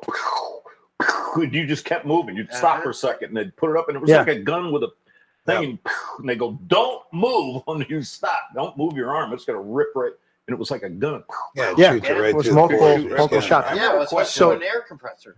So that didn't dissuade you, but once you got out and you got one flu shot and got sicker than a dog, I got one that was flu shot in the military. Oh, and that, In so you were in Germany. the military. Yeah, And from that point on, did you refuse whatever they tried to give you? I told them. I You said, signed the "That'll paper never and said, happen "Fuck again." off." Yeah, Because there's multiple people when we come back from break, we're going to cover. They had to order me to get shot. I Yeah. fought it as far as I could fight because I don't like needles. That's why no tattoos. Needles and me. Don't get along. No. So in No, coffee, it don't was put- just once you got out of the military, you were like, I don't need that shit. I got out. No. But I mean, was there something? I always, when I was in the military, I trusted those fuckers. But once you got out, you're like, no, I'm gonna think. I was out for fucking a long time, and then this just didn't. I mean, it didn't. It just. I never got a flu Right. shot when I got out.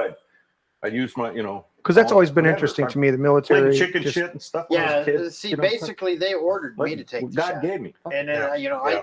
Your immunity threatened works me. well. they threatened me with a court martial. Well, that's what I'm saying is, I fought them until they said the court martial word. and that's what I'm Yeah, but what I'm see- pointing out. There's a number of people that were coerced and conditioned through their military service, and then Right, to hear a lot of them come out. coerced. I wasn't coerced to take something. Well, when I Larry went to just a said he was different threatened country. with. Well, he was refusing because he was afraid of the needle. That's right. And the flu shot, the flu shots, they're well documented. They've been around a while, not just 2 months and 18 mice were used. And Yeah, stuff. I was. And you got a little few more brains. So I was sick for a month Mhm. after that. That was Yeah, my it's last crazy. flu shot. It was 1980. I Yeah. can tell you when it was. It was 1980. I was never coerced. I mean, all my shots were you're getting ready to get on a plane and go somewhere, and you take the shot. I mean, It was just you don't automatic. wanna, if I went down south right now and the doc would say, well, they got this disease, smallpox or whatever that we haven't seen around, you might want to get these shots. I take them. Well, anyways, this bubble lung thing, it just says it's a bubbling sensation in the chest. It can have many causes. Yeah, well, but mainly air gets So- trapped between the sternum and the lungs, making it difficult for the lungs And to Studebaker expand. says he was 64. That sucks. All right, we're ready to go to break. We will be back shortly, everybody. We will see you in just a few minutes. Yeah, well, let's With a listen to Tasty basket to take a look at. Yeah, we'll have a tasty basket. I'm gonna Yeah. break into that and some Don't be cookies. breaking that He's basket. cookies. He's been waiting for this Cookies. tasty basket. I know, for he's like fiending for it. Yeah, just took the All right. Chase I'm your America. buddy, Jeremy. We'll I'm see your you guys buddy. shortly.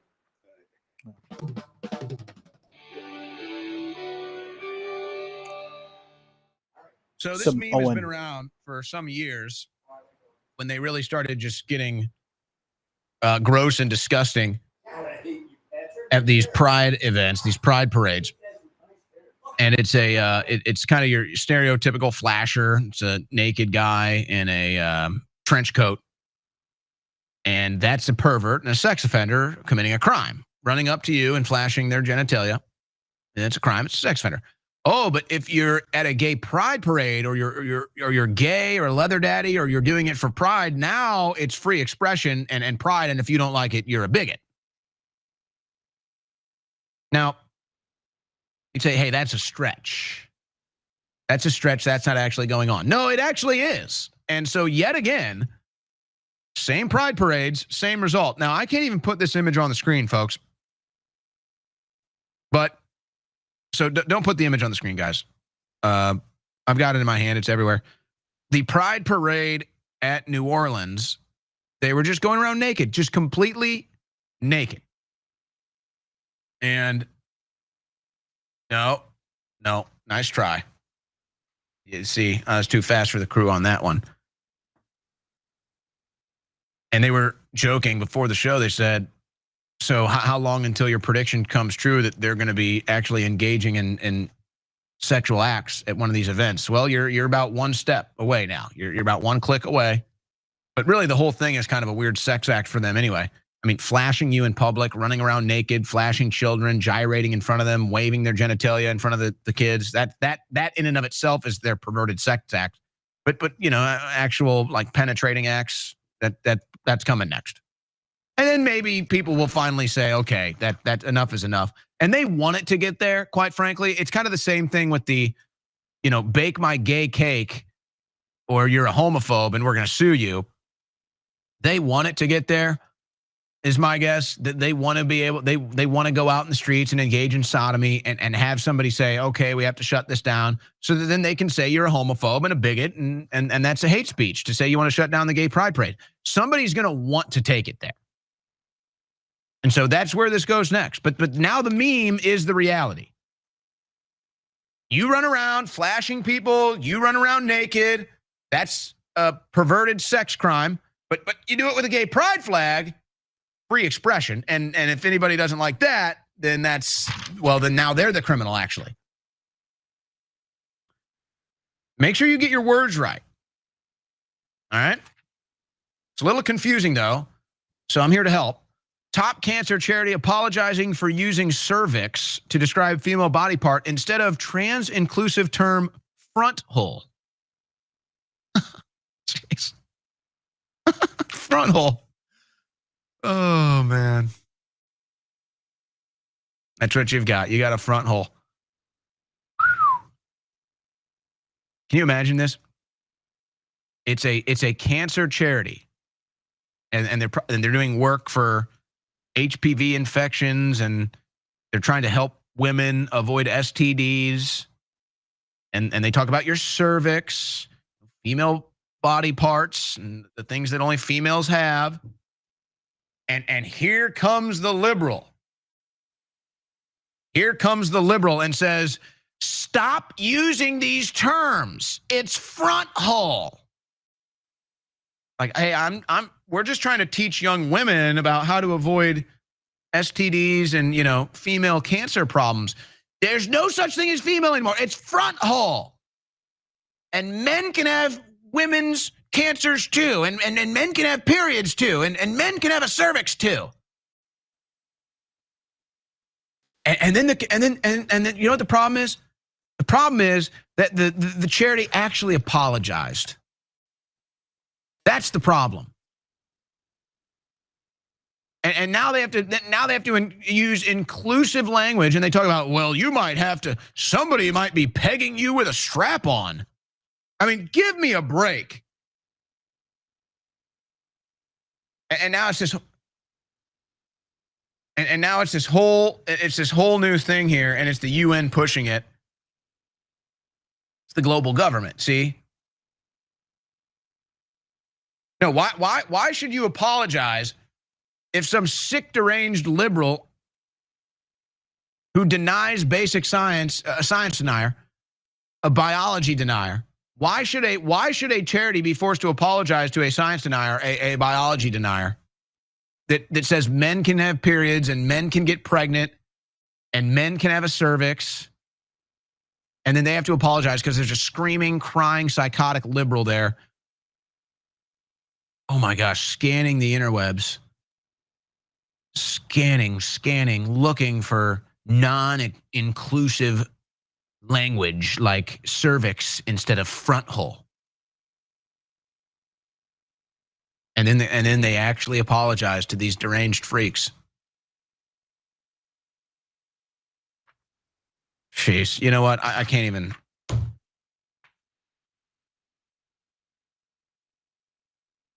But see, the problem is you can't even be honest about this stuff because they consider it.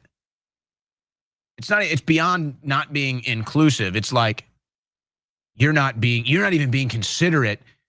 If excuse my language, you're not even being considerate if you're not considering the leather daddy puppy kink that uses a strap on his boyfriend and then inserts it into his girlfriend.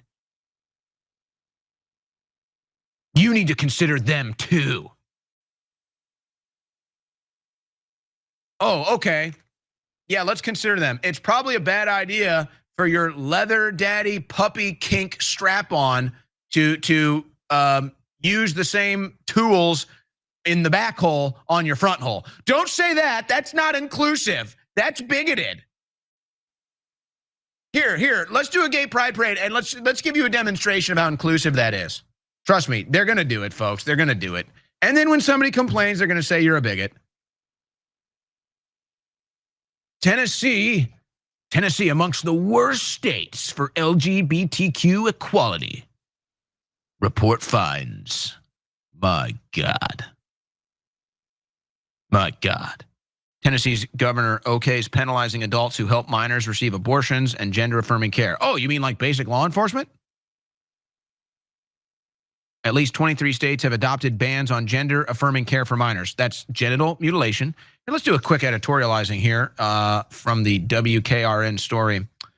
Let's see. At least 23 states have adopted bans on gender-affirming care for minors. Let's go ahead and just editorialize this. Let's tell the truth. Bans on genital mutilation. Sorry, my handwriting bad there. So yeah, okay, 23 states have adopted bans on genital mutilation for minors. Oh, well, that makes sense when you put it that way. See what they do? It's the same thing. They're burning down cities. It's Black Lives Matter. They're gyrating naked in front of children. It's pride. They're chopping up little boys and girls. It's gender-affirming care. No, it's called terrorism. No, it's called sex crimes in public, lewd acts. No, it's called genital mutilation. Let's be honest about what the left is doing. Let's be honest. Our leadership map shows that Alabama, Florida, Idaho, Indiana, Iowa, Kansas, Louisiana, Mississippi, North Carolina show the biggest drops in the past year. Equality? You don't want people running and children. You don't want people teaching prepubescent boys and girls how to use sex toys and engage in sex acts. You don't want genital mutilation of minors. That's not equality enough for us. That's not equality enough for us. They've completely lost their minds. And should be treated as such. Yeah, take the next Pride Parade and just march it right into the insane asylums. This is my brain.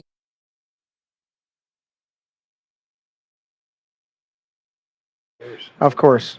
So, you know what? He's probably gonna shit his pants. That's why he couldn't get up. Probably couldn't get up there. He was gonna look like he was gonna sit down, but then it wasn't a sit down. It was a run down the back of the leg. Oh, jeez. Yeah, we've never seen that happen. Huh? You know what? Yeah, we're talking about Larry not being here. Yeah, it's all good. I didn't unmute you. Let's do this. Like Larry's got some other schedule other than being on a show. Did you flush, Larry? Did you wash your hands? Did you wash your hands? Did you wipe? Left the deuce for the next guy. Yeah. Well, you're on camera. You're just over the railing. Yeah. For Larry. Yeah. Give him a bidet. The men's side of the bathroom is a little creepy. There's some weird things on the wall and some dude looking at you. And it's been, the graffiti's getting odd. That's part of it's Larry.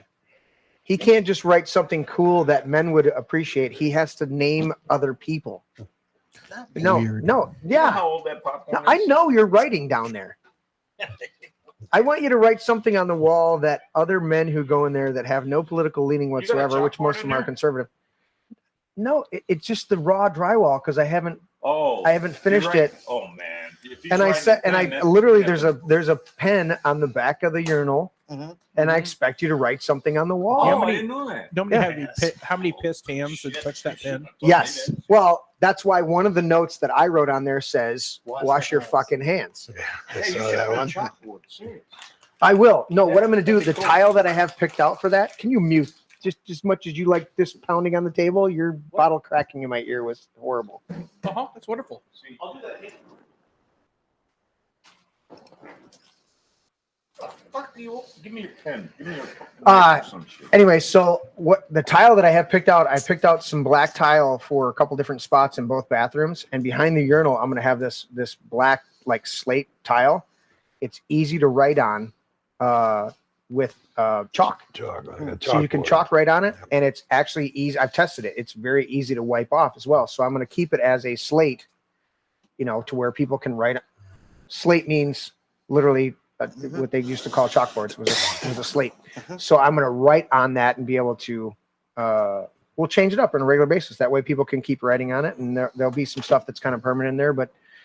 Just fun. It's a laugh. You know that one bathroom you got a urinal in downstairs? That's what I'm talking about. Yeah. Oh, okay. I'm gonna put the tile back there. I thought you were gonna put like a Nancy Pelosi face or Hillary. No, see, that's not the stuff that I want. It's not even what I want. You want minutes? You know what? I could put a stormtrooper up there and say, "Don't be like this guy. Make sure you aim." Zeroing in on. Whoa. Tim is zooming in on this. This was awesome. So you guys saw it in the notes at the top of the show. If you didn't catch that, you'll have to tune back in later or catch the beginning of the show later. But we had Perry and Angie come to the show. They're from Don't Mess with Our Kids. Yep. Hashtag Don't Mess with Our Kids. They're a great organization. Started out on the West Coast by a great lady, Jenny Donnelly. Yep. And so they came on the show. We had a great podcast. It's in the comments, the main comments, not the chat part, but in the comments of the show tonight. Go check that show out once you get done, through the rest of the week. We only do 2 shows a week on average. Check out that show because they're doing some phenomenal work and they had such a blast here. So they brought us a nice, beautiful gift pack, thanking us for having them on the show. And so I will be loud and obnoxious. I think you're going to have fun with this. Stab that thing with a knife. Been looking at it for a couple days. Everybody's covering their ears and their headphones as they're listening to the show, and I'm cutting through this. This is from Vince and Joey's. I don't think that they're a gay couple. I just think they're buddies that own a shop together. Yeah, let's see. Here, Patrick, pull that. Oh, did you eat that without me letting you profile it? You just couldn't wait, could you? It took me fucking 5 minutes to open the goddamn thing. We had Shane Trejo. Chew on it. Oh, it's good, isn't it, Larry? We had Shane Trejo, regular co-host and frequent contributor to the show, was back on again this past Sunday. If you missed it, and Shane brought his girlfriend's confections. Those are the what do they call these? Not macaroons. Macaroons. Not macaroons. This is a chocolate chip. You want to try one of those, Patrick? Chocolate chip. I use scissors. I want that one. That's the one I want because that one's the cinnamon toast crunch one. Yeah, that one's mine. Shane, if you're looking into it, all right, so let's see here. Yeah, we've got some Blake's, which I love. Blake's Triple Jam is a great stuff, but that's a Blake's salsa. I didn't know they did a salsa. And we've got some pure honey, which is always awesome. Bob Merwin's brought us some phenomenal honey from his stock. We have some down there at the coffee bar downstairs. He's a great guy. I haven't seen him in a while. Brown Bear Fudge from the Mackinac Island Fudge Company. That looks phenomenal. Let's see here. We've got some. I think that should be tasted tonight. We got some Cars sweet and salty mix, so that'll be for coffee to dispense. No, that fudge needs to be tried tonight. It'll go bad. Yeah. Does it? Needs to be tried? Go bad. Yeah. Right, Larry? I'm still making lots of noise and hurting everybody's ears. Let's just cut this tape because it's holding everything now down. We got the knife out. We're over here struggling. See, I want No, I had the knife that out. fudge is as good as the fudge my wife. I know, and you brought. I don't want to hear about your wife's fudge, dude. You owe Larry. Some good tortilla chips. Yeah, this is but Garden Fresh is one company that I'll recommend. They still make their Garden Fresh salsa in 5-gallon drums, 5-gallon buckets in their salsa there. Yeah, this is from Blake's. Yeah. Blake's does a lot you're of. about to bring out, or the Queen's favorite, right there. So what's Guess the we got more Neds? tape here. More tape. Yep. Pull that around there. If she's This is Blake's. This is Blake's Jam. Oh. Michigan Cherry Jam. Oh, I'll bet that's good. Oh my God, it looks great. Look Look at that! Look at that chunks in there. Oh wow. You can see it in the glass. And then we've got Vince and Joe's, which the whole basket was put together by them. This is their marinara sauce, Pantry Solutions. So this looks. That's because you got some pasta over here. Yeah. We got some al dente. Yeah, garlic. What does it say? Garlic herb. I can't even say pappardula. Pappardula, right there, Patrick. Yeah. Pappardula. I can't even speak. From the oldest tradition of homemade pasta sauces simmering all day, Yep, let those are the Vince favorites of and the queen. Joe's My wife. bring you the authentic tastes and aromas of our Those kitchen. windmill cookies. Yes, whatever they are, those are the favorite. Whatever they're called, those Look are at her this. favorite. Here's the type of ingredients you wanted: imported Italian tomatoes, olive oil, onion, salt, garlic, spices, basil, parsley, and xanthan gum. Pretty straightforward. I didn't read bioengineered. anything in there. No. So there We we got some go. windmill cookies. Some windmill cookies. I don't know. I didn't hear food coloring. Coffee's getting in there. Wasn't there any food coloring in it? No, it's all natural. That's what I'm saying. Pete Deb, what's that? And we've got some St. Julian's Lakeshore semi-dry white table wine. Mhm. That sounds good. Yeah, I'm a white wine guy. Yeah, And then we've got, to finish it up, we've got some Ned's zesty Parmesan. Ooh, Let's see. small batch. yeah, those are Wonders. wonderful. No bioengineering here on Sea Ned's. salt caramels from Saunders. Yeah, we'll have to pop Now, that. for those of you who don't know about Saunders, if you want to go on a nice little trip, just Yeah. cruise across M59. Just before I-94 is the Saunders Candy Factory, and you can go in there, you can buy their candy, and you can watch them make these. Wait. Yeah. Down where? Down M59. Take M59, then just before you get to 94, Where the hell is 94 and M59? Is that way the over? east side by Selfridge Air Force Base, Oh, okay, that's way over. right? You should know that, Air Force guy.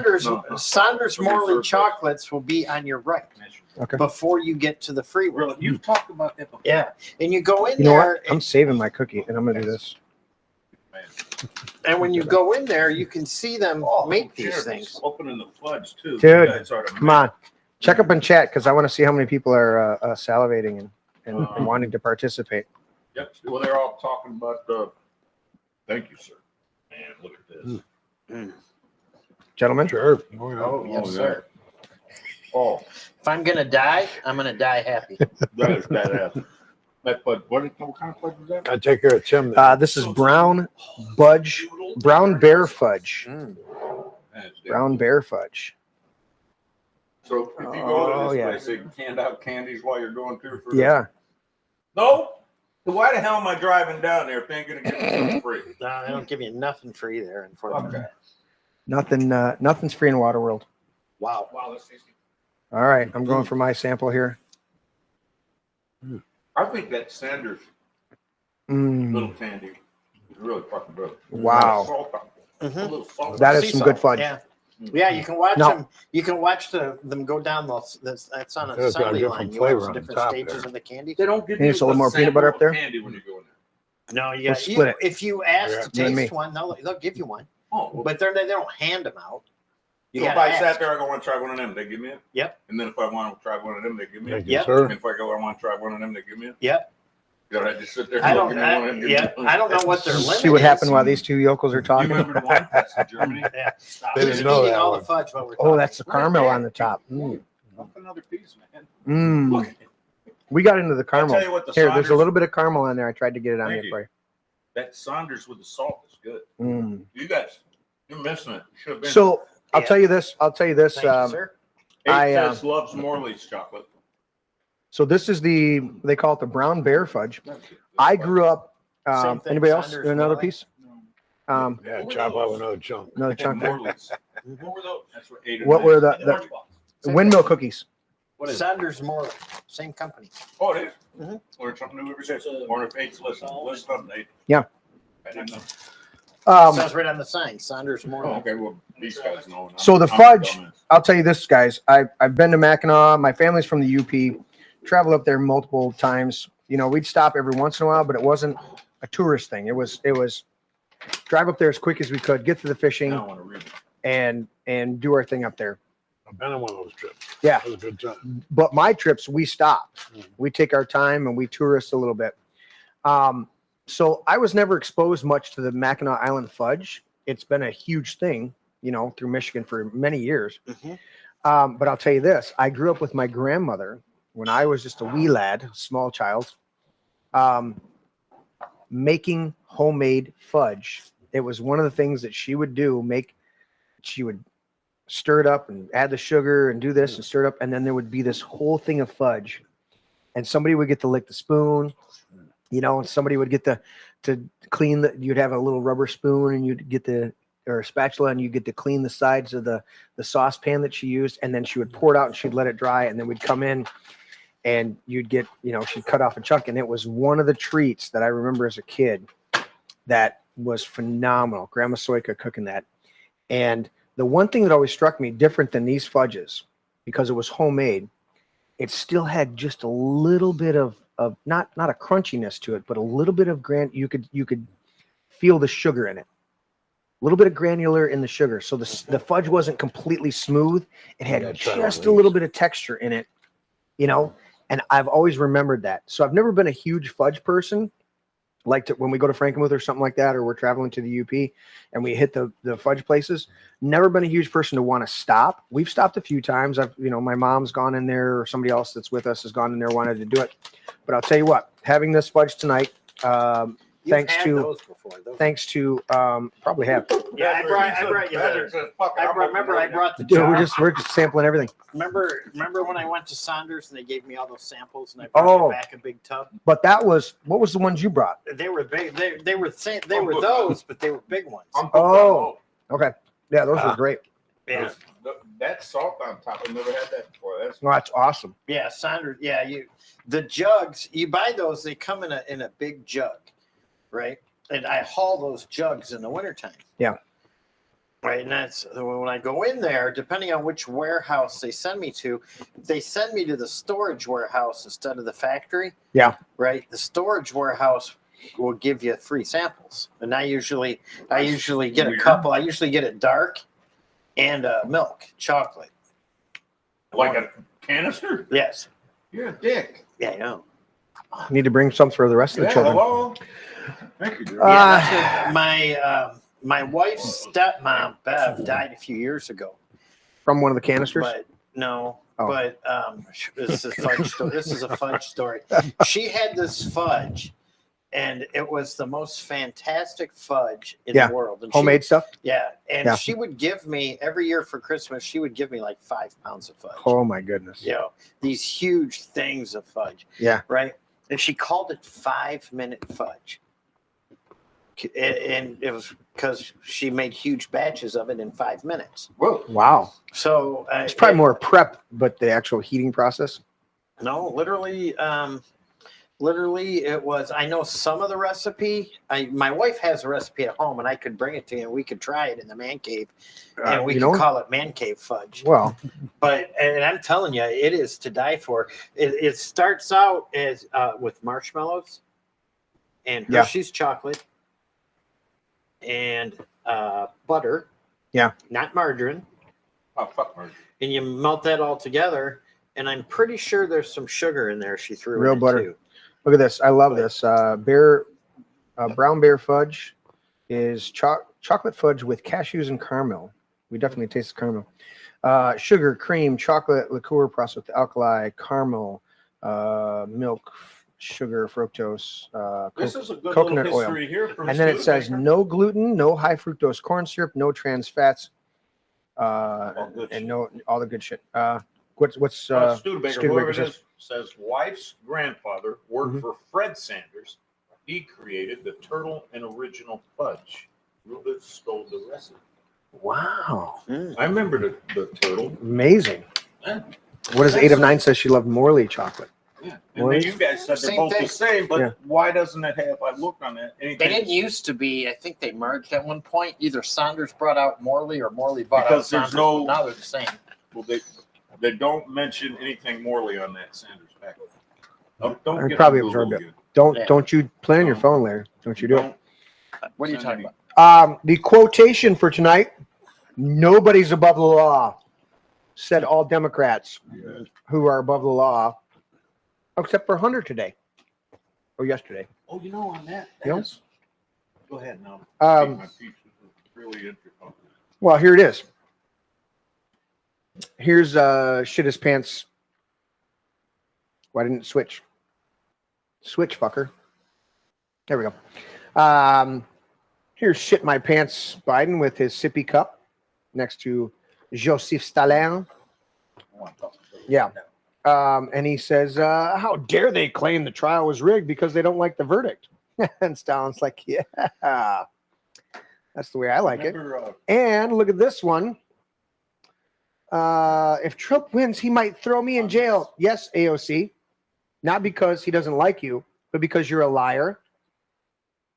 But did you see McCabe and them saying that if Trump, they were talking themselves. Yeah. If Trump gets in, we need to leave the country because he's going to throw us all in jail. And I'm like, wait a minute. If you weren't doing anything bad, you shouldn't have anything to worry about going to jail. Correct. Right. You know, I mean, if the sheriff walked in right now, I'd be like, I'm cool. I'm not worried about anything. They're worried that they did something wrong. Oh, they know they did. They're worried that they got to get out of the country if Trump gets in. Here it is right here, guys. That's the one I'm saying. If Trump wins, he'll do to us what we did to him. No, actually, he'll follow the law. I think it was McCain. And he'll make sure you get a fair trial based on all the evidence. But you know what the evidence will prove? That you're a crook and a liar and a piece of shit and are a criminal. And it's just like what we were talking about down there that Tim was talking about. Yeah. As far as finding stuff on electronic devices that they were talking about down there. There's shit that they will find for sure that will put them in jail, and they're afraid of it. You mean like away. Hillary destroying 33,000 emails? Yeah, but there's shit. They're afraid that he's gonna, because the shit don't Check go your away. Facebook Messenger. Uh-oh. You might not want to. Larry There likes it to is. message me during the show. Yeah. Now he's going to tell me, here it is. No, that's a good one. All right. When was that taken, Larry? I just took that off the Facebook. I know, but I have no idea but it when says the they're picture both was there. taken. Yeah. Morley Chocolate Factory, Home of Saunders. Yes. So are they two different entities? Or No. They got bought out. What I'm saying is I couldn't find Morley Saunders. That's all I'm saying. No big deal. Oh, I thought you were going to throw it away, Patrick. Real I was giving you the cream and key. butter. Well, Yes. they're And good. I can tell you this. They only use Guernsey Oh, really? dairy. No artificial colors, none No. of that bullshit. This No. is No, it's good stuff. Yeah, Good stuff. it comes Get from us away from that. It comes from Guernsey Dairy in Novi. And their ice cream, if you buy Saunders ice cream, you're actually buying Guernsey. Nice. Really? Yes, because all they do is they put Guernsey ice cream in a Saunders package. Nice. Huh. So shout out once again before we move back into our important news tonight and riff and rant about that.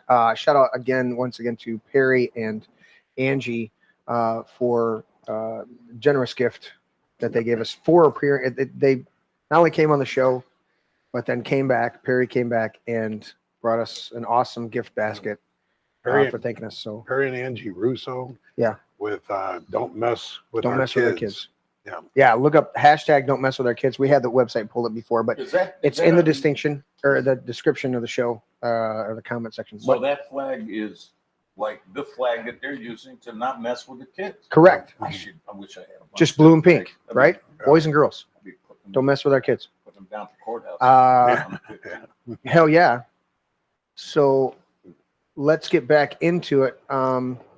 No one's above the law. What did you want to say on that, Mr. Coffee? You wanted to chime in on something. Oh, no, that's what I said. McCabe and Strzok and some of them people are afraid of Trump getting in there. Yeah. Well, they ought to be. Right. Because no Broke one's the above fucking- the law. Get the gallows out and Tony's dogs and down at the courthouse, and I'll sell popcorn and make a mint. We'll have the kids, a band Was playing. that the Start book of hanging these Esther? Was that the book of Like the Esther? old days. Yeah. Fucking hang. About the Town story, Square. the story Yep. about the gallows.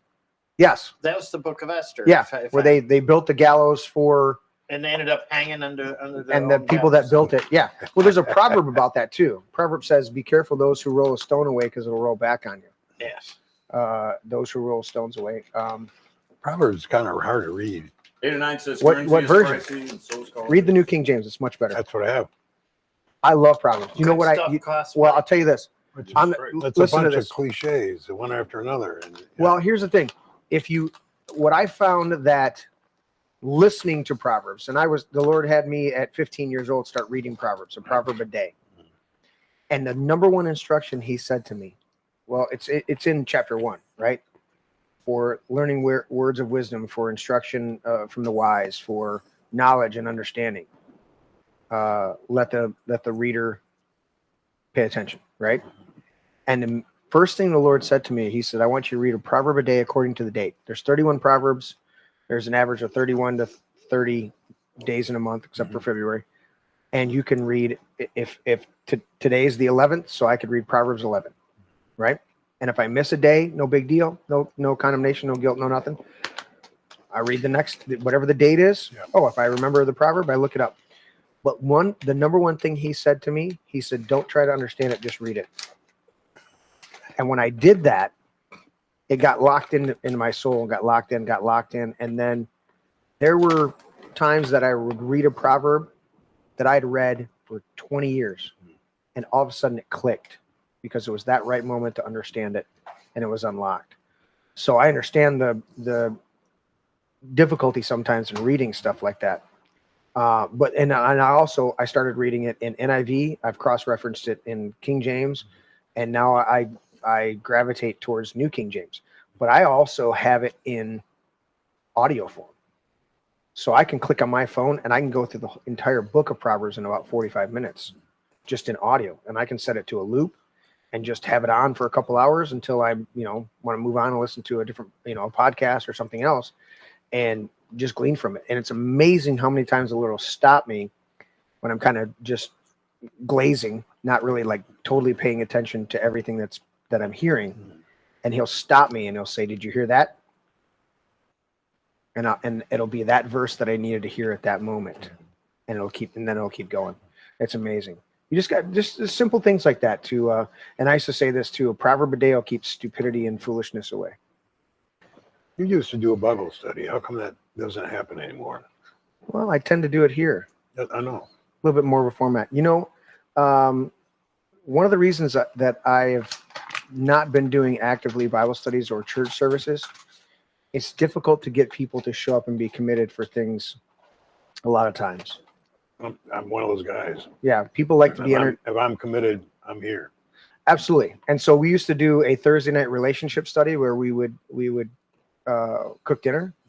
Doing the podcast and me cooking dinner is not a new thing. No. I used to cook and people would bring a dish and we'd have 20, 30 people hanging out in the house, and we would do what we called it a relationship study. Of course we studied scripture, but we started out with relationship. How does this relate to me, and how do I relate to you, and how do I relate to God? And so it was a relationship study. And then we would pull out the scriptures and we would read how that gleaned to us. And it was phenomenal. We had an awesome time. We had about a 7-year run doing that almost every Thursday night at our house. And it was great. What it comes down to me is that if people are hungry to learn, then they'll be drawn. If they're not hungry to learn, then I'm content to live my life and be successful and do the things. And so I found that in the last 4 years, that season of my life, I've been much more content to share ideas and concepts and things covertly through this podcast without overtly teaching people. Because my philosophy has always been that I don't want to overtly teach you.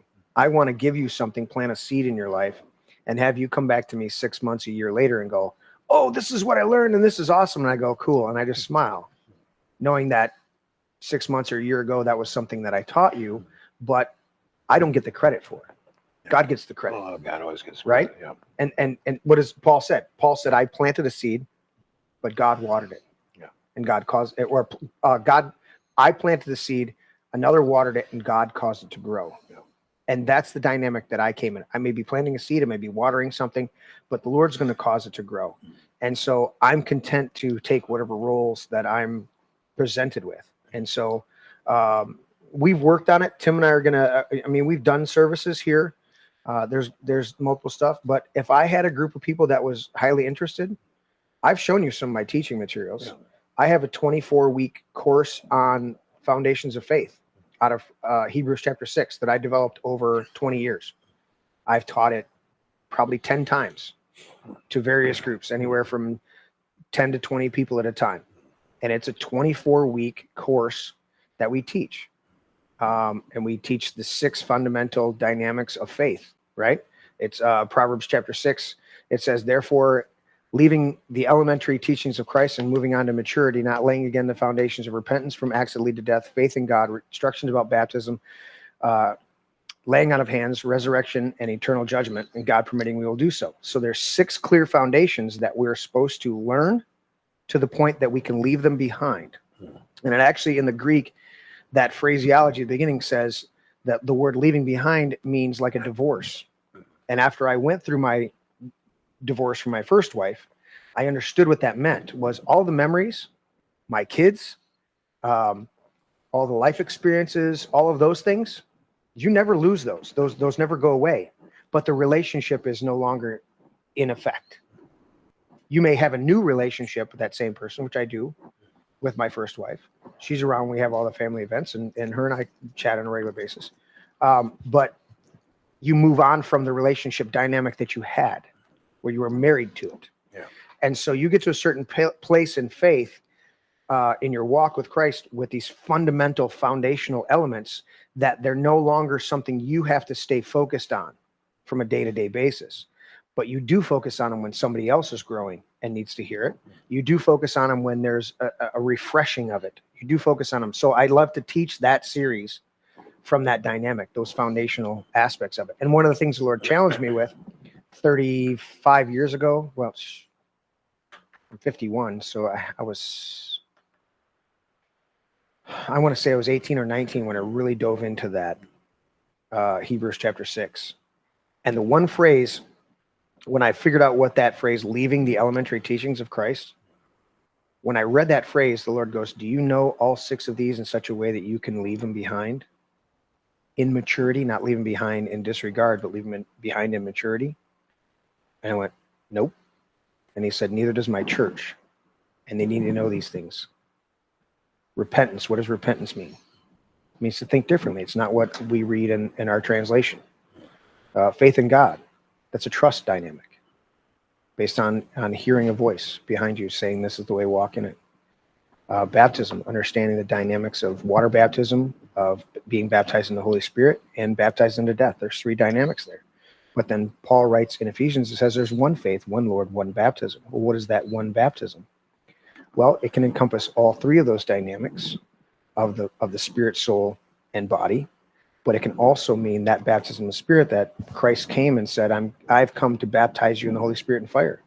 So when Christ came, most people think that Christ came to die for sins. Well, if I want to go to Saginaw, I might have to drive through Flint, but Flint's not my destination. Saginaw is. Christ came to restore the Holy Spirit to the church. And in order to do that, he had to go to the cross. But the cross was not his destination. Go read the beginning of all 4 of our canonical Gospels, and each one of them, it says that I came to baptize with the Holy Spirit. He didn't say I come to die for sins. Dying for sins is a part of the process. What I came for was to restore the Spirit of God to mankind. Really, that's good. Yeah. Are you interrupting my theological? All right. Did you send it to me? Yes, I sent So you anyways, breaking that's news. what if there was a group of people that were very interested, I love to do that. Well, I'm only one. But No, I know, but and I would love to put the word out. Yeah, because we can revisit that, but I love all my people. So let's do this. I did send you breaking news, so let's see. Yeah. Hey, Tim, can I get the breaking Tim's news? not over there. He's dead. No, he's in his studio.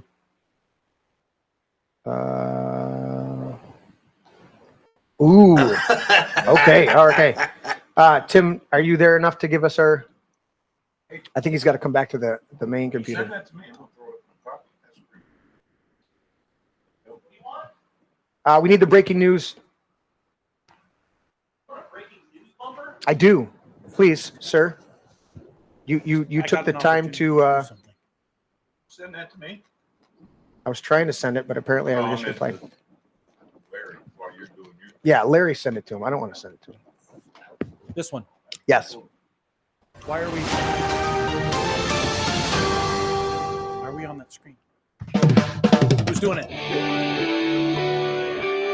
And federal judge blocks Biden's Title IX transgender protections. Dun, dun, dun, dun, dun. Great news.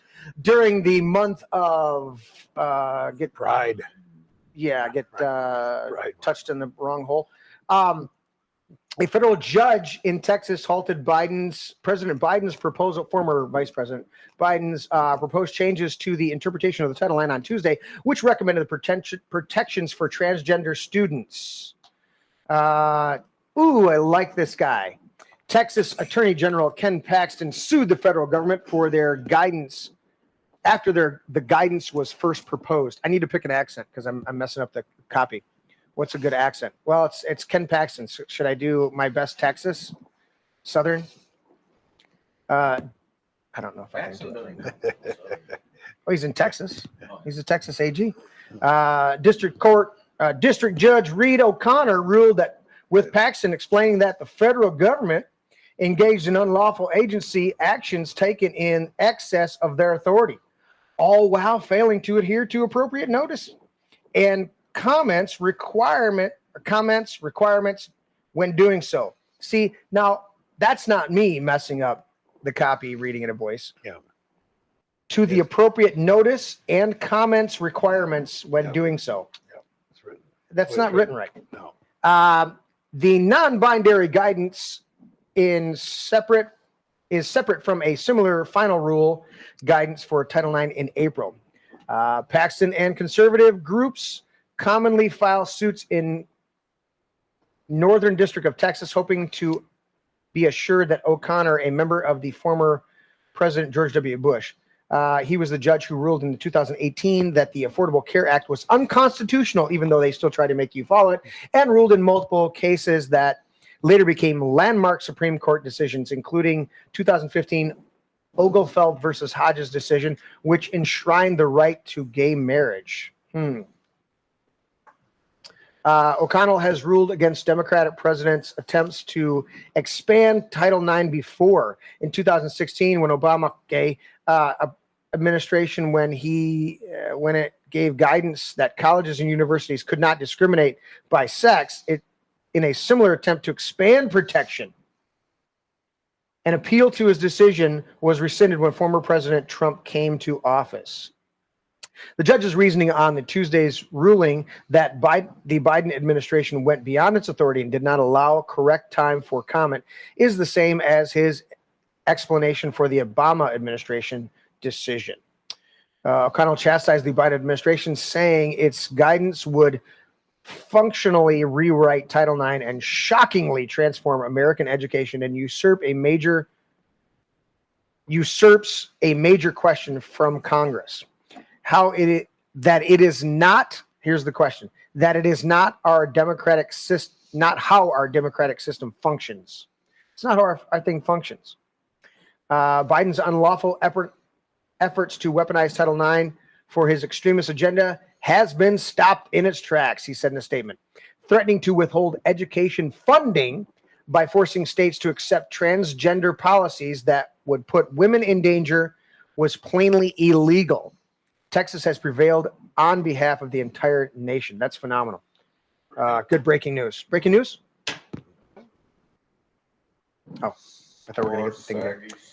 There we go. So we're good on that. Let's go back to,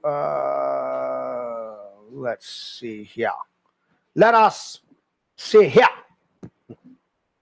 We move no further. It stops here. We were at the Lowe's today, and we had a level that was taken from the job site. And so the owner said, no, I'm going to buy you a new level. So we got a new 6-foot level. We were doing 9, 10 foot, 12 metal studs, and you got the big level you can just magnetize to it and put these studs in. And he hands me the thing and he goes, yeah, like that. And I went, you shall not pass. Gandalf. And he goes, that's what I was thinking. So then we played on it the rest of the day. I'm like, you shall not be on level. It was good stuff. All right, so we're good with that. More Pride Month bullshit. We talked about that. The dude winning the race against the girls gets booed from the stands. It's what needs to happen. Yeah. If you don't start shaming these people, they will continue to do what they're doing without any type of chastisement or impunity. Yeah, and on that, there just came, the 15th or whatever down at the courthouse where they get everybody. You hearing me? Oh, they dropped it off. You took it off me? I didn't take it off. Dude, it's been sitting on the table since you got back. I'm wondering, like why can I hear coffee? Can you hear me now? Jesus.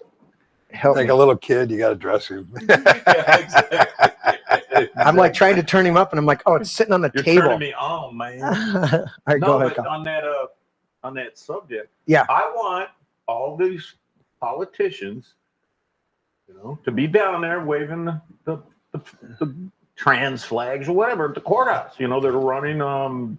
Shows your true colors. Stuff, because we will definitely help out your campaign and show the people how you get out there. Yeah, I want to see you out there. Yeah, want to see in your full regalia and doing your thing. Yep, we'll make you famous. Speaking of people who might not be fully have this figured out. Follow me for Dressing more a kid. vegan recipes. These are vegan meatballs. Meatballs. That's a good one. Sorry, Tim must be busy over there in the thing. Where's Tim? I don't know, and I don't have my thing's not working right to switch stuff up. Timmy. Tim. Yeah, it just my thing just refreshed. Anyways, okay, let's do this. I'll click off that one. Oh yeah, remember that vaccine? Man who died in a motorcycle accident was counted. We talked about that earlier in there. Yeah. That's what Alex Jones just posted. Or no, this was on the 9th. When we talk about Alex Jones, you were telling me that he's going to lose his platform here, but you think he's going to take him to new heights? Actually, 100%. Friday. So what they're trying to do is through this Sandy Hook lawsuit BS, they're trying to remove his. They're trying to take his studio. They never wanted the money, and it was a ridiculous verdict in the first place. 1.5 trillion or something. 1.5 billion. No, they put it in the trillions. I hear him saying they tried to get him for $1 trillion or something. Something Whatever. like that. Anyways, it's outrageous. Crazy. Yeah, he's never had. The millions of dollars that he's had in the past were always a revolving budgetary amount of money in the bank. And when he was donated one time, somebody donated a couple Bitcoins to him. He put it immediately in the business, and the records show it. Right? Yeah. He bought a house years ago.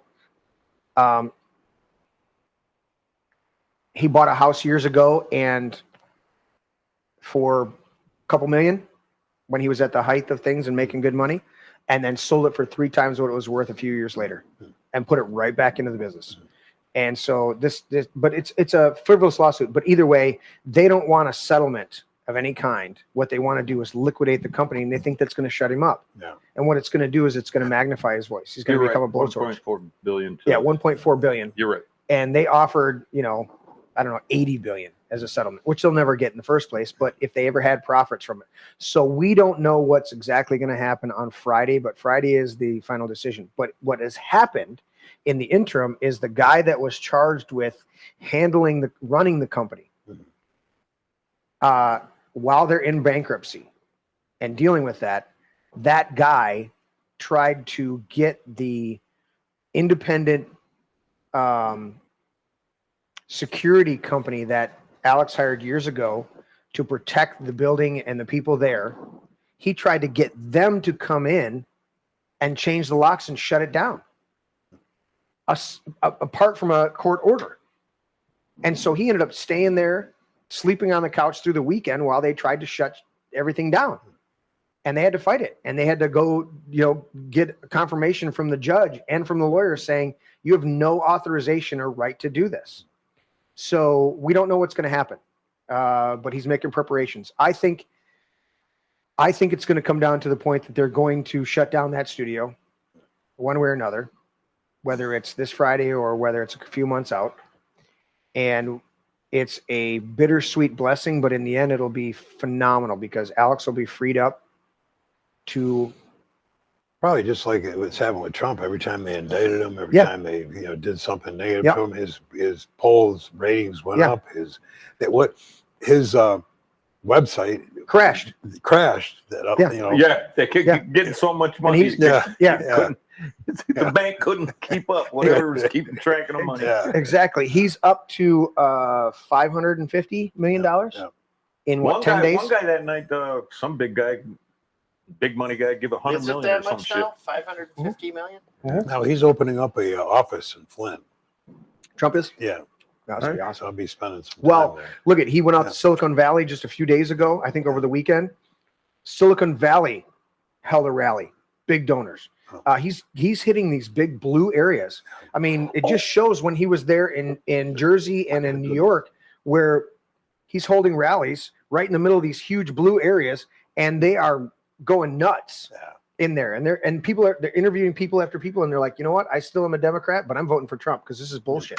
Do you know a good move I saw when Trump was out in Vegas? What's that? He said on his first day, he said he's going to pass where the people that work for tips don't have to pay taxes on them tips. That's a good move. It's huge. Huge move, because if I'm a mommy with 2 kids and I'm working down there at Applebee's and I hear a guy saying, you know, and he's getting, the other guy's giving guys that are getting lawyer's degrees, paying off their college stuff. And he's, you know, that's huge for a working mom or kid waitress. And Yep. I always made it a policy. That is big shit, man. I always made it a policy to, you know, leave a normal 15, 18% tip on my credit card, but then throw cash on top of it. And I'll tell them the cash is for you to put in your pocket. Right. Yeah. Don't tell anybody. Right. Yeah. Yeah. And we've had to inquire at different establishments. You inquire, if you start going there enough, you know, about the second or third time, Tanya and I lean over and go, are your tips pooled? Yeah, that sucks too. Yeah. You know, because if they're pooled, we understand it. And so we go to Bluefin I like, you know, every 3 months or so, somebody will have a birthday or something like that. We go to Bluefin. So nice hibachi right here in Howell. Yeah. Shout out to them. They're good. They're not a sponsor or anything like that, but they're a great place. We love to go in there. Good food. But we'll frequently tip our server, tip the chef, and then put a tip on the bill as well. You know, give them a, you know, $10, $20, something like that to the chef. Yeah. And that's theirs. Yeah. You know, I grew up, my mom, Grandma Connie, that's been on the show. You guys know her. She's still battling, but she's in good spirits. We just had a thing at her house, but continue to pray for her. She's on the mend, still fighting the cancer, but she's gaining. I tell you what. So just giving you that. But I was going to say that'll motivate some hardworking 28-year-old mom with 2 kids at home to like, I'm gonna get out and vote. Yeah, but that's why I have a passion for always tipping, because my mom for many years raised me by herself as a waitress. Right. So her tips were big.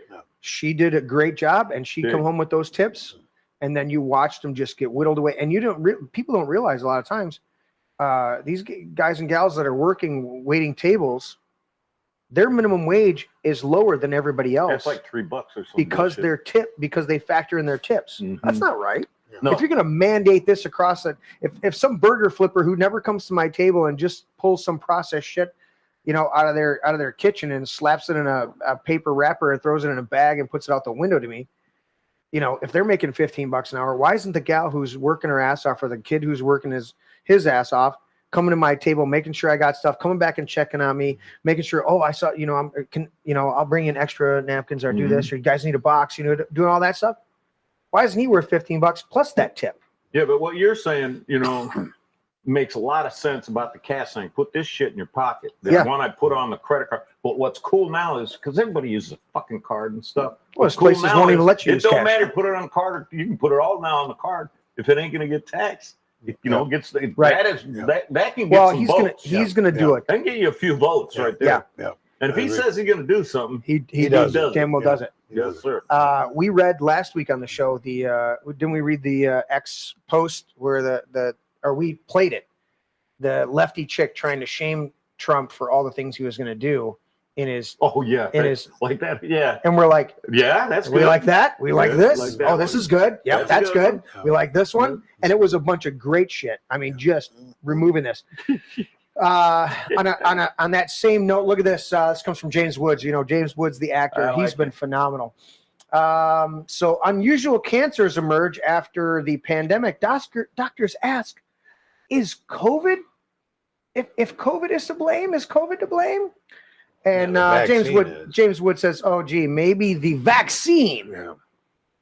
That was actually never a vaccine. Why? Because the Ninth Circus, who is not a right-wing court, just ruled that it was never designated as a vaccine, and therefore you're not under protection. There are going to be some heavy-duty lawsuits coming down very soon. Oh yeah, from all of this, because in fact it's over there on the right. I'll scroll up. It's just underneath our picture right there. Okay. That's what we read from Alex Jones. Is the Ninth Circus just declared mRNA jab is not a vaccine? So this is part of that whole thing. This is extremely. That's why tonight is it's a Tuesday night, not a Vaxx rant. It's not a Vaxx. No. Never was. Yeah. And they mandated so many people under threat of losing their job, losing their everybody livelihood. got major pressure on it. I was in the medical business. Yeah. You don't think they rode my ass? Oh hell yeah! I'm like, stick it in your ass. I'm not going to do it. Yeah. I am not going to do it. Yeah. Go ahead and fire me. Yeah. Right. Right. And that's what they did to multiple people. They threatened their job. Yeah, eventually they did. You're right. Well, and I'll tell you this. This is why they say it. We read that scripture. The love of money is the root of all evil, and we think that pertains to the billionaires, right? Yeah, Millionaires and billionaires. That they're the ones loving the money. Average person. No. It's it actually in the Greek it says the friend of silver. When it talks about the love of money, the friend of silver, and it literally really means the people working the day-to-day jobs. They not love, it's a love-hate, but it's a love of that paycheck, meaning I have to have this paycheck, so I have a love relationship with this thing. That's actually what it means. That's why it's the root of all evil, because billionaires and millionaires may be twisted and wrong, and there may be some great ones, some good ones that do a lot of philanthropy and altruism, okay? But the guy working his day-to-day job who is coerced and controlled by his paycheck, he's the one that's truly doing the evil because he's turning his back for that paycheck. And that's why when you read the whole context, Paul's writing about that. He's not trying to shame, he's trying to warn people, stop being dependent solely on that paycheck or that livelihood. Trust in the Lord to take you through. And if you got to walk away from a 9-to-5 job and wait for God to open the door for a better job or another good job because you're being asked to do something that is against your conscience, against your morality, against your own good health, then do it. But not everybody's that strong. In fact, the vast majority of people aren't. And so they'll sell out for a paycheck. It's a rare, that's why I read number 11 in our list on the show, that in the beginning of the struggle, the patriot is a scarce man and brave and hated and scorned. When his cause succeeds, then the timid join him. The timid are the ones who are taking the paychecks, got the jab, and they're suffering for it. It's almost based a little bit in the job mentality. Yeah. We were all supposed to be artisans and skilled workers, laborers of our own talents. Well, that's what Lincoln said. Lincoln said that America will never come within at his time frame because 75% of the people had their own businesses and their own way of life, and the other 25% were working for them, storing up enough money so that they could open their own businesses. Who was it that put together the education system to be training employees to be? Well, workers? it's the Prussian system, but it Prussian was the system? Rockefeller. They were after that, but it really came out of the Prussian system. And I'm trying to think of the guy, not Hegel, because I just watched the Ultimate. Yeah. If you guys get a chance, look it up. I've sent it to a number of people. Watch the Ultimate History Lesson with John Taylor Gatto. Yeah, All right, It's a 5-hour session. You got to settle a little tit for tat. Just settle this. Yeah. 8 says, on the minimum wage things that, and I've seen it on Fox News that $20 minimum wage in California, restaurants are closing and going out of business. I've seen that. Yep. And John Bovee says $20 is nothing in California. And I agree with that too. But for the guy that's going to McDonald's with a couple kids or something, we've seen nice little restaurants that serve wine and stuff. They can't keep up with that. And that new $20 thing, they go, fuck it. I'm just going to move across the border. I've seen tons of stories. So they're both right. $20 is nothing in New York City either, making $20 an hour. But fuckers can't afford. They can't afford it. They can't afford to go eat there. Yeah. But you're paying $150 for a burger and fries. Correct. And here's the thing is it's been number one, I have a fundamental problem with the minimum wage. We should never have that in this country. Right. If you're a business owner and you want to pay a low wage, you'll get low workers. You want to pay a good wage, you'll have the best people. Yeah, let the market decide. Let the market decide. So I have a fundamental problem with and on top of that, what you just said, if you let the people keep their tips. Yeah. And you're going to have the best people. Paying me $5 an hour, but you're serving great food, and I'm making $150 in tips. Yeah, no, you're going to be. Back in the day on Sea Pines, when I had a timeshare on Hilton Head Island, the highest paid waiter, a black gentleman. He was so sought after to be your waiter at these restaurants. He worked 2. People would make a reservation for him because, and he would study the whole morning because he did the evening shift. He would study business news, sports news, and so whatever person so he can engage. You come in and he could engage. He was phenomenal. He was sought after. He cared about and it. at that time, he was making $150,000 in tips. Yeah. And you think about this: who makes taxes? Big money. Yeah. And who makes the most tips out there? Just throwing it out. Who makes the most in tips out there? Strippers. Thank you, Tim. Strippers. Strippers make the most in tips. Tim. You know why? Because either you're good at your job or you don't do that job. Yeah, that's true. And you know what? There probably isn't a minimum wage at the strip clubs. You're making tips and you're good at your job. And what they've done with the minimum wage they do get drink. They do get drink commission. At some places. They do get drink commission where they can have somebody at the bar or whatever, or they can be waitresses as well as dancers. Correct. Yeah. So my point on that dynamic is that I see Larry raided my popcorn machine. Mm-hmm. I did not. That's from Christmas. What are you eating that stale ass shit for? We got this stuff. You should have turned the light. Anyways, my point. I made that 4 days ago. I know. My point on the whole thing on the it's chiming. Yeah, whose phone's going on? Shut up your Mine doesn't make phone. that noise. Larry? It's his freaking. Is it past your bedtime? It's his watch going It's off. his freaking fancy watch. But my point on this is the minimum wage fundamental have an issue with that. Was not my point. The types of jobs that they're demanding higher minimum wages for were never supposed to be jobs to support a household. They were supposed to be entry-level jobs. I had an entry-level job as a kid, worked at Zenders. They're supposed to be for retirees who want to get out and not because they have to, because they're eating dog food otherwise, but because they want to be out in the community and they want to work at McDonald's for 15, 20 hours a week because they just want to be out and they want to be social and they get a little bit of money and they work there, not because they have to. And a whole bunch of young kids who are in there. And you know who makes a career out of that? The manager, a couple shift managers, stuff like that. But the average worker there in those types of jobs was never supposed to be a career unless you moved up into management. It was supposed to be an entry-level job. You did for summers, you did for this, you did for that, flipping some pizzas, doing that. The managers make a career out of it. Okay. But the kids day to day, therefore, this whole minimum wage, and you're going to get $15. Why? Because that pimple faced, 15-year-old kid or 16-year-old kid is not there to hold a whole household. He's there to put a little cash in his pocket while he makes his way through school. The other problem with this $20 an hour minimum wage thing is that you can't get anybody to work. Correct. Try to find somebody to work. Find somebody to work. You have a business. You need people, laborers, to help you out with it. How many people are lining up to filling out applications? It's across the board. When I talk to all the trades, they can't find people. All right, you want to argue with John Bovey? We're going back and forth there.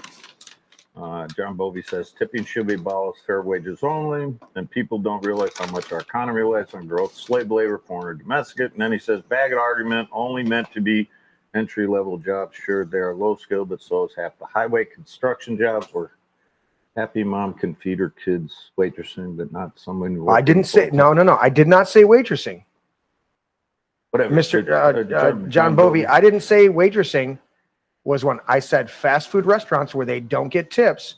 They're demanding minimum $15 to $20 an hour for those jobs, while our waitresses, actually the moms out there waitressing, who depending on tips, actually getting tips, are the ones getting screwed over continually because they're not going to get the $15, $20 an hour minimum. They're going to get less than that and rely on their tips, which are going to be taxed on top of that.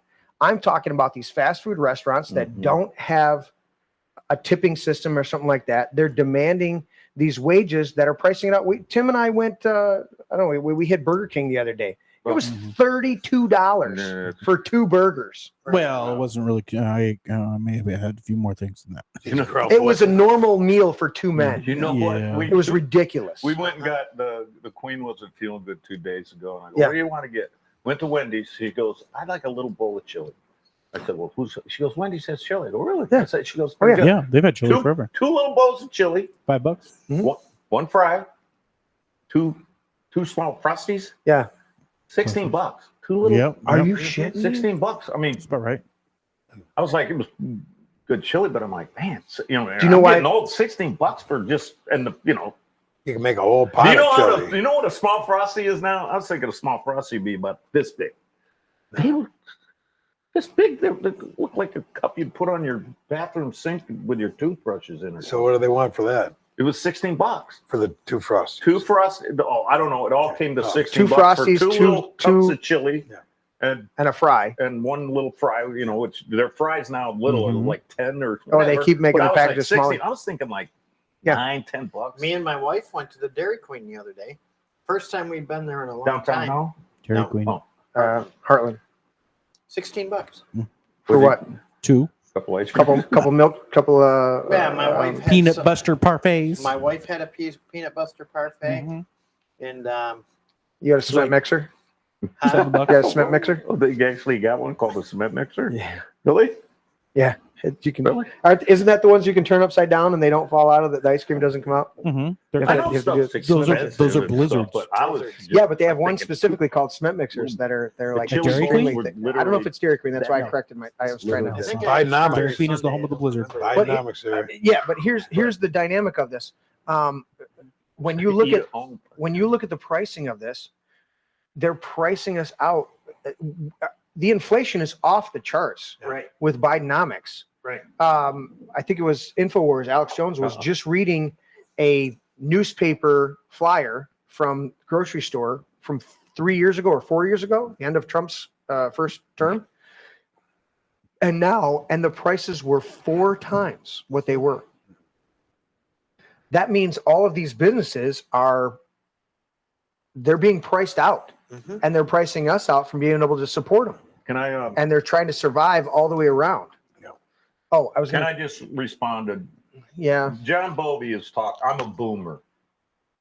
Mhm. He says boomers bought a house and raised a family on one low-skilled income. They have little sense of trade today's income? economy. No, I'm a boomer. My father, in the greatest generation, Right. but he wasn't low. But you don't know what the fuck you're talking about, brother. I'm a boomer, and it took me making about 140,000. Mhm. My wife was making about 80,000, Mhm. and we built a $500,000 house in 2003. Mhm. Okay, and it took both of us, the kids, Right. out of the house Right. to do that. So, Well, and you- no, that, and we, you can't- I have a sense of today's economy. Yeah, John. and you I don't can't- know where the fuck you're coming You from. can't. Well, you can't discount the idea of listen. Wages always lag behind inflation. Right. So to say that we need to pay somebody a living wage to get by is a misnomer, because that means that the government and the central banks can just inflate the money supply and lower or cause all the prices to go up, and the wages automatically go down, and then they try to catch up by raising the wages because they've inflated all the prices, because the currency has been debauched, Devalued. devalued. Yeah. Thank Well, you. I That's the think word. they should make minimum wage $100 an hour.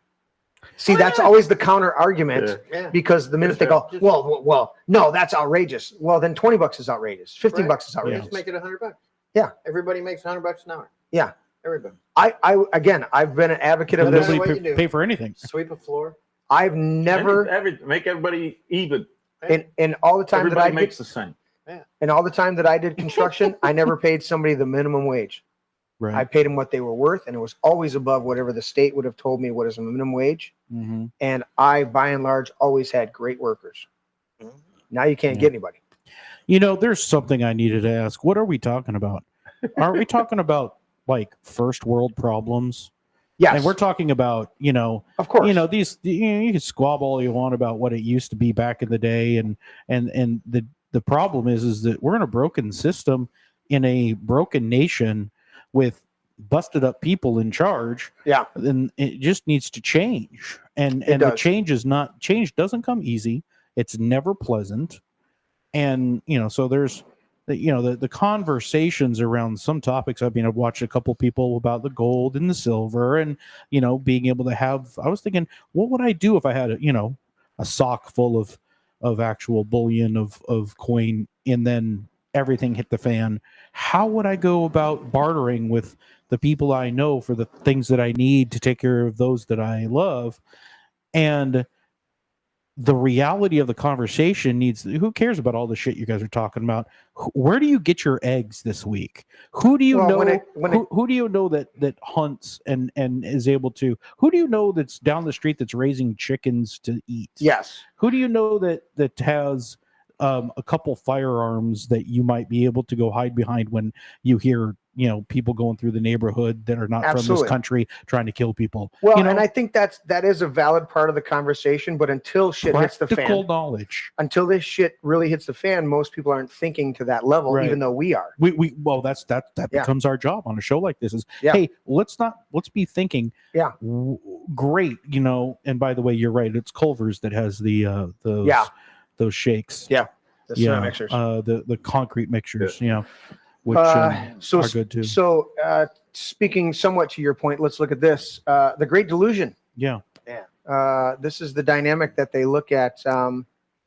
Hey, I'm going green. Look at me. I'm riding an electric vehicle. Mm-hmm. And then there's the battery power. Yep. Plugged into the grid. And even this picture is even more of a great delusion, because our coal in America, not in China, not in India, who are building plants all the by the week, 60 to 1, and even our natural gas plants or our biofuel, which could be wood byproducts, stuff like that they can't use in the wood industry, stuff like that. We all have clean scrubbers here in America, right?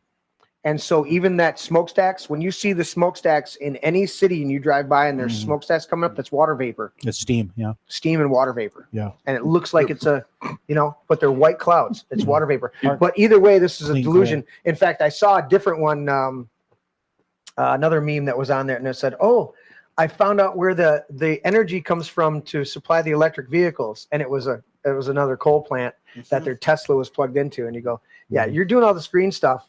You're not improving. There's so many technologies we could be using right now that are phenomenal that have been suppressed." But this green bullshit is just trying to suppress people. What happened to the water-powered cars that they were going to make? Oh, well, you could. Yeah, you could. Where they were doing a simple electrolysis and separating hydrogen is what happens. But they were doing a simple electrolysis where it was separating the hydrogen from the oxygen, and then it was burning the hydrogen, and then out of the tailpipe came clean water again. Water again. Because the water. Do you want the real answer? They suppressed it. Yeah, the patent was purchased. Yeah, the patent was purchased, and then it was buried. Yeah. On a comical note, because you got that graph up there. Yeah. I was looking at one of the Saggy's friends that had the not a GoFundMe, but for my birthday type thing. The Saggy's love you. No, but see that bike? Yeah. Well, when you put like on my birthday, donate to this charity, and this one is called the 51-mile bike to save transgender lives, whatever, right? The bike, like ride for 51 miles. She's standing next to an electric bike, which you just sit on for 51 miles. So nobody had given to that thing. I wonder if they were seeing what I was seeing. Like, I could drive for 51 miles. Give me money. Yeah. Where are we at today? I don't think I understand. Did you send that to me? Say something No need for comment. Here's comparisons for purpose sake. Today, when he left the White House, generally curious with the next 4 years, the current gas price $2.20 a gallon. Where are we at right now? $3.75, $3.80 here in Howell. Interest rate 2.7, 30-year mortgage. Oh, I don't even know what it is now. 6.7%? Something like that. Stock market closed at 31,000, even though we were in COVID for 11 months. GDP growth third quarter was 33%. 33 1/3, actually. We had the best economy ever until COVID, and it still is recovering well. No new wars. That's huge. Are these lies? No new wars or conflicts in the last 4 years. North Korea was completely under control and hadn't tested any missiles. What the fuck are you reading? I missed something. Are these lies? No, no. Trump. Unemployment sits at 6.7 in spite of COVID. And Biden takes over today. Let's see how the next 4 years fare. So there's comparison. Look at it. There's a delusion in these people. The thing that, we're getting mixed into this too is during the boomers back when I was young, or my dad, you weren't taxed on fucking 87 different that's things. true. True. That's true. You're taxed everywhere. I know that the dollar isn't worth what it was because you're fucking taxed everywhere. Right. Everywhere. We fought a revolution in this to form this country over 2 taxes. Mm-hmm. Yeah. And we have more taxes in our phone bill Oh, God, go look than they at it. have in there.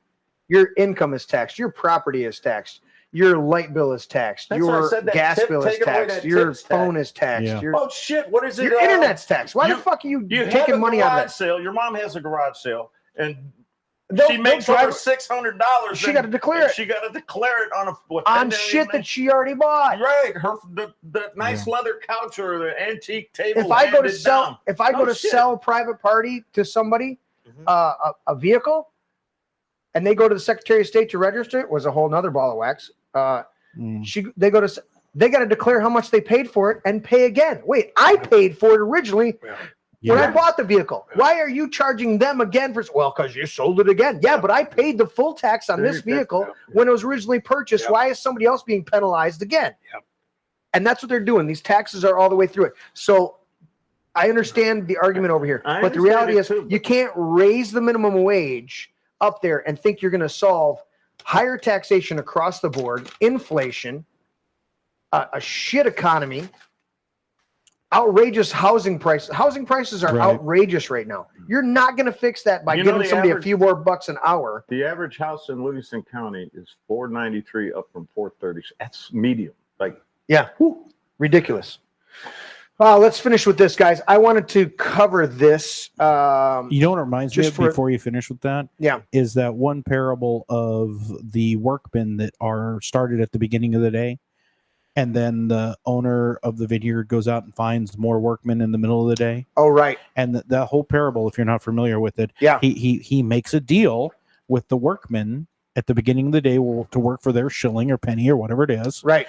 And then at the last 3 hours of the day, he brings another couple ringers in to help finish up the harvest or whatever we're working on. Yeah. And he ends up paying everyone across the board the same wage, even though some worked for 3 hours, some worked for 6 hours, some worked for 8 hours, some worked for 12 hours, and the ones that worked for 12 hours start complaining about how come we don't get paid more. It's because you fucking made me a deal at the beginning of the day for a wage that you were okay with. So why should I pay you more when I made a deal with someone else who only worked half the day and paid them the same? Their deal with me is not your deal with me. And I don't think we're going to return to a system that actually does that until the whole thing collapses and we get rid of jobs. Well, that happens all the time. People that have been longtime employees for GE or GM, Ford, Chrysler, and the new kids that are coming in out of college are making more money than they make. Correct. They've been there for 35 years. Right. And not only that, but they have to train that employee on how to work their job. Yeah. Okay. So, Pat, you're doing exactly what the biblical story says, is the ones that have been there complained, and it's bullshit. If you're going to complain about the deal that you made originally, that's the rub. That's the rub. That's the rub. Is you think it's not fair, but you made the deal, and that's part of the thing. Let's finish with this, and I'll scroll through a bunch of other stuff, but I want to point this out.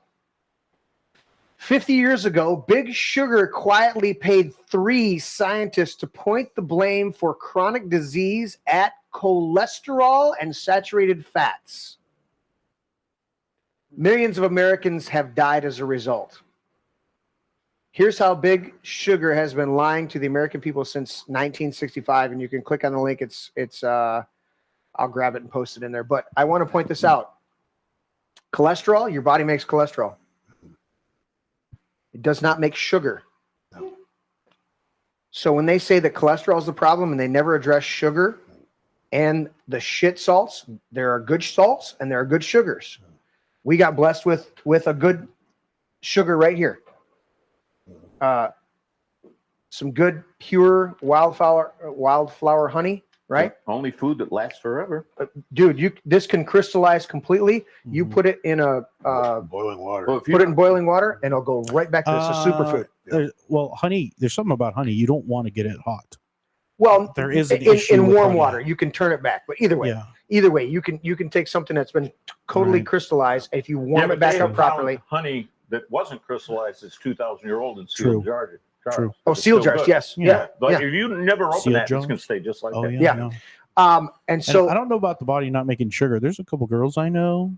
Stop. They were Anyways, sweet. but my point is that we've been told that cholesterol.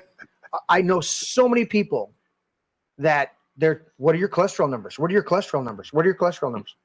What are your sugar and shitty table salt numbers? Get some Himalayan salt. Do a little research on the good salts because your body needs salts. It's part of the electrical system in your body. That's where part of number one. What's the number one? Number one is heart condition in this country. Number two is cancer. They might be fighting neck and neck, right? And then number three is medical malpractice. Those are the three leading causes of death in this country. Medical malpractice is third. That should tell you something right there. Yeah, I know. That 18 times more people die from doctors fucking up than handguns. Yeah, but we got to take our handguns, not get rid of doctors. A device designed to shoot and kill things kills 18 times less people than people trying to save lives. And oops, right. And so Big Sugar paid 3 scientists to blame chronic disease on cholesterol. Your body makes cholesterol. Do you know why we have an explosion of brain disorders throughout this country? Alzheimer's, dementia, Parkinson's, our former vice president that sits in the Oval Office right now. You know why? Because they blame it on cholesterol. Your brain is 70% cholesterol. Every cell in your body, the shielding on that cell is made up of cholesterol. Cholesterol is not the problem. It's the sugar crystals and the bad salt crystals that are ripping through your veins, and cholesterol comes in to protect the veins, and you get cholesterol buildup because it's protecting something that's being assaulted by something you're putting in your body. So boom, these explosions of bullshit. Yeah. So Big Sugar paid 3 scientists to blame it on that.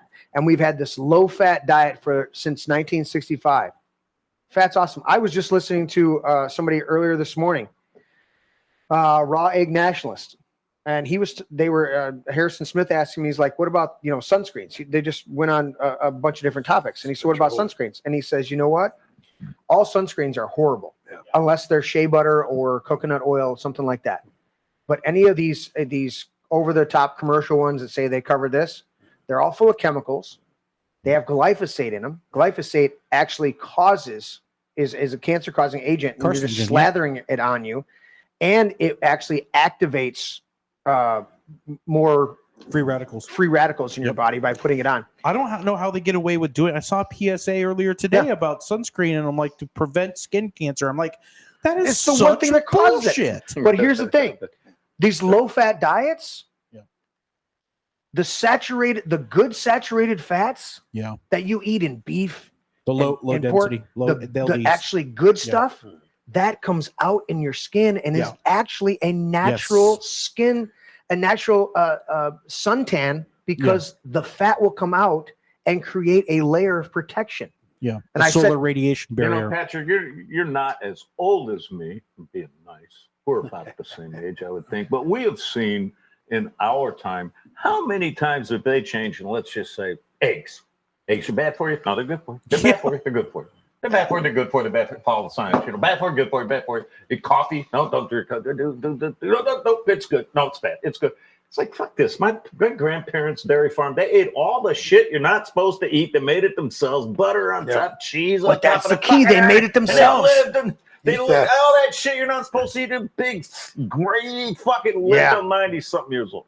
But that's the key. They made it themselves. Used to have a can that sat on the stove, and all the bacon fat went in there. You kept it. It didn't go in the refrigerator. It sat there on the stove. Yeah. And you use that for making whatever you need. Yeah. And then they tried it next day in the cast iron. And what do they substitute it with? Crisco. You know what Crisco is? A failed automotive lubricant. Axle grease.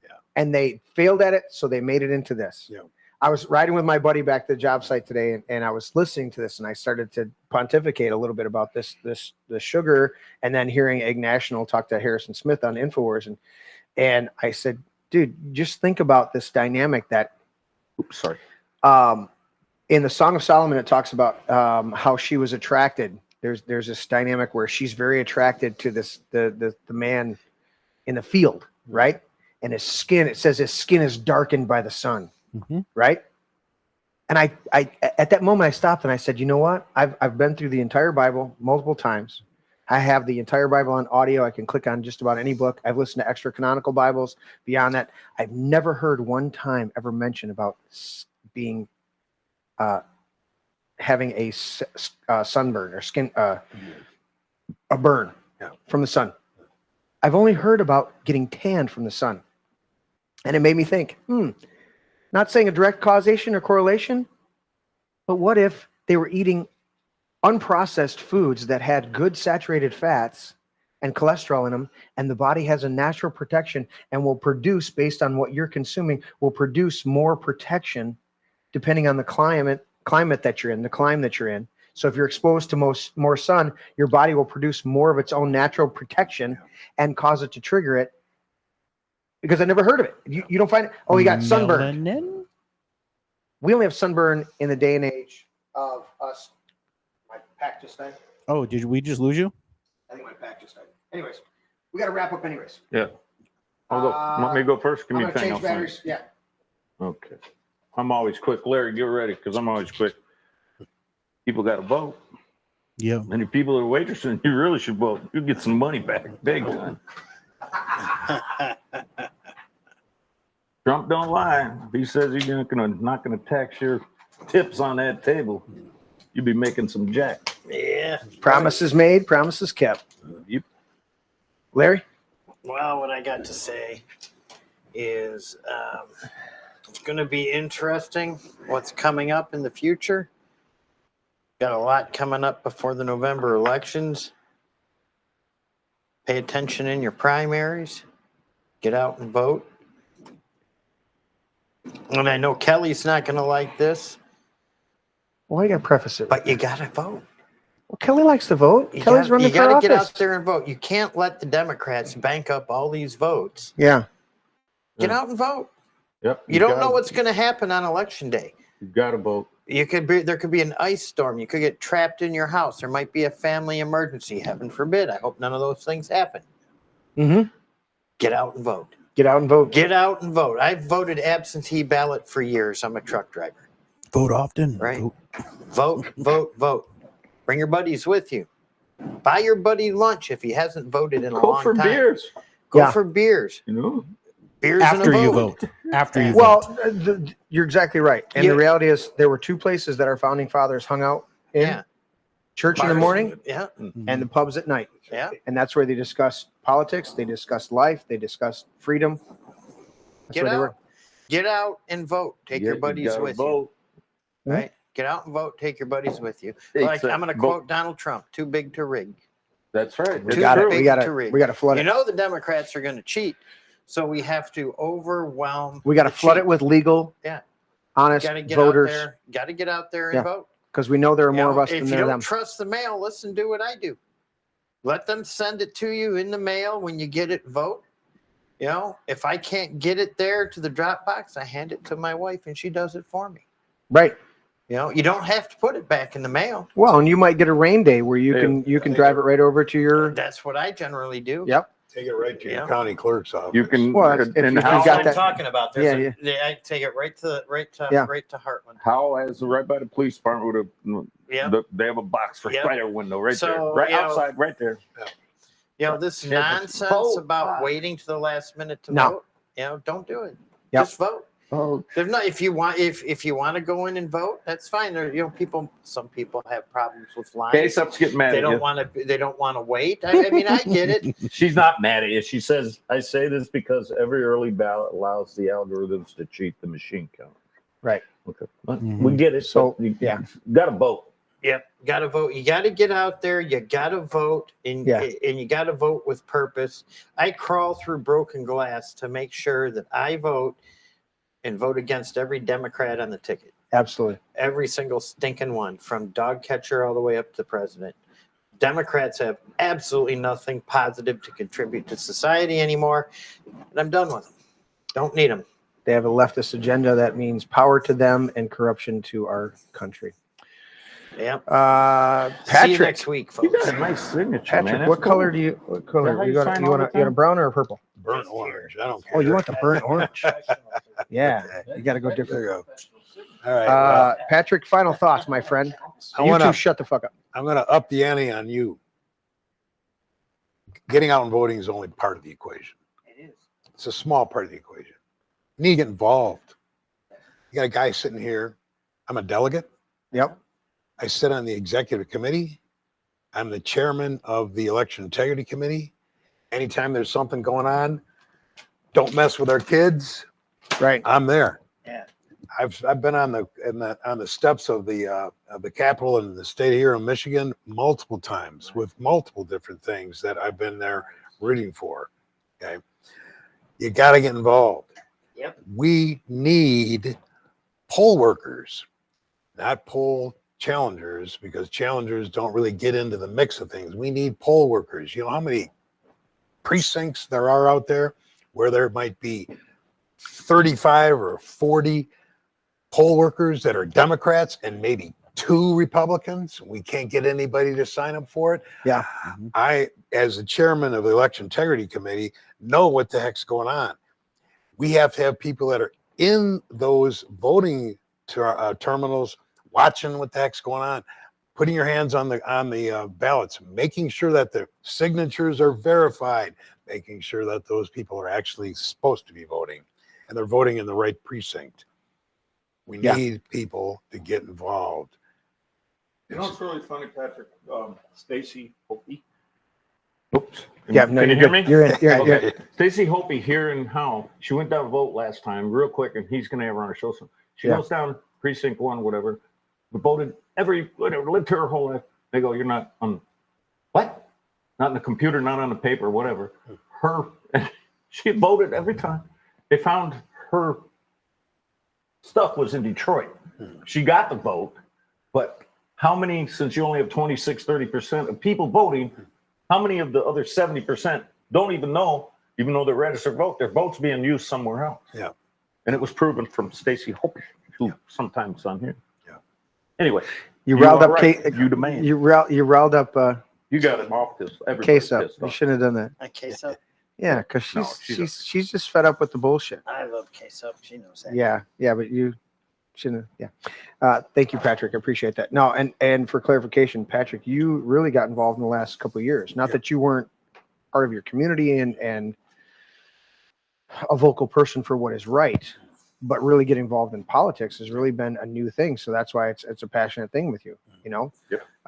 Nice. And all of us being involved. I mean, that's what we do. As a precinct delegate here in my county, here in Osceola Township, Livingston County and Osceola Township, I had to figure out, okay, I'm a delegate, but what does that mean? And how do I act upon that? How do I The delegates have the power. correct. But my dynamic was, I'm not a door knocker. There's people that have aptitudes to just door knock and stuff like that have aptitudes to go and I'm serve not in these a different door- places. I don't have any knees, so I can't do it. Right. And so my dynamic was, how can I be a precinct delegate? And I'll tell you what, our audience, all the people that tune in on a regular basis, I get feedback from them personally, come up to me at different meetings that we end up being at or parties that we hold here. And I meet people, they tell me what their handle is in wish chat. I So knew. I know it. Yeah, I know. I know a few. We're going to write down a cheat sheet for you No moving forward. shit, man. If they'd stop changing their names. Yeah. Bon Jovi. But we, that's the thing that I had to decide. If I'm going to be a delegate, then one of my number one things is getting the word out through my show. Yeah. And I think I reach a good portion of people that have been well informed because I get that feedback. Yeah. You know, we see it in the chat, but we also see it in person. People walk up and go, I didn't know that the other day. You had this. There was somebody the other day, a guy that I skate with on hockey. He's a new friend. He's a brother of one of the guys I've skated with for multiple years now. and he said he tuned in with Teddy when Teddy came on the show. And he said, "Oh, I caught the show the other day, and you had that young guy, and he did this." He's like, "I learned something really cool with that." And he said, "The overall show was awesome." He's like, "That was great." And I said, "Well, Teddy's going to start coming on and doing a regular segment on here. That's the plan. That's what he's. I mean, we'll see how that fleshes out." But he said, "Yeah, it was great tuning in." And I'm like, "This is another person that's just being informed, and we don't have a tight thing where we're just putting out the news."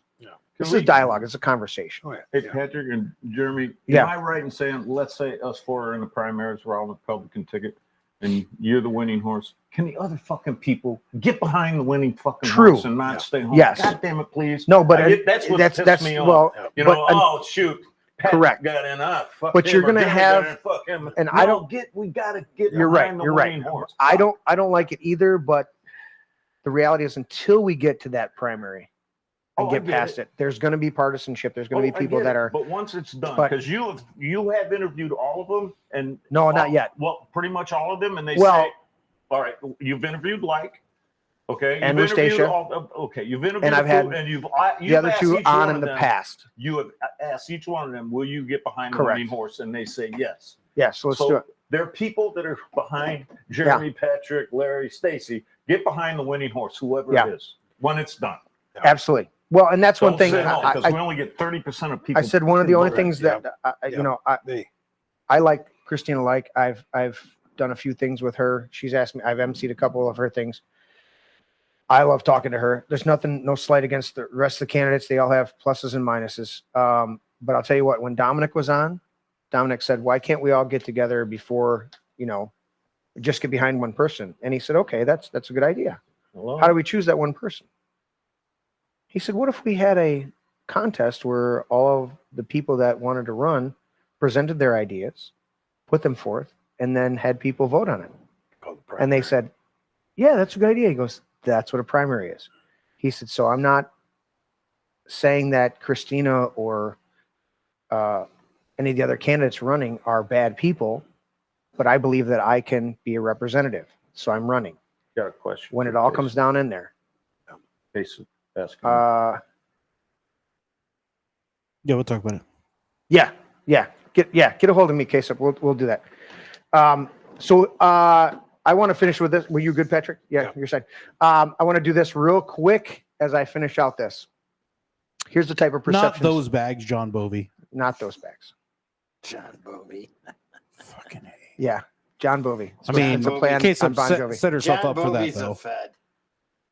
You I think mean, so? Come on. Why She is could my? have walked into that I was one. I was wanting to switch, and now my thing is not switching. Well, all right. What do you want? I was trying Oh. to go to my Graphic? Oh, my graphic, and it doesn't want to switch on me. It's freaking on you. There. All right, now we've got it, and I'll just stay on that screen. You can go ahead. Okay. The right button. What's up with that haircut? Here's what I want to finish with. The fact that you associate the word Sandy Hook with Alex Jones Mm-hmm. and don't even remember what the kid's name is That's true. the result of a highly sophisticated and multifaceted psychological operation. Psyop. One of the things that I endeavor to do here on the show, as Patrick asked me earlier why I'm not doing some of the studies, the Bible studies or meetings that I've done in the past, is a lot of times one of the reasons I started the show was this is my brain. I think about a lot of things. I think about multiple facets: music, movies, health, politics, of course, religion, of course, spirituality, philosophical dynamics, conspiracy theories across. I'm just constantly going. If I slow down, I feel uncomfortable.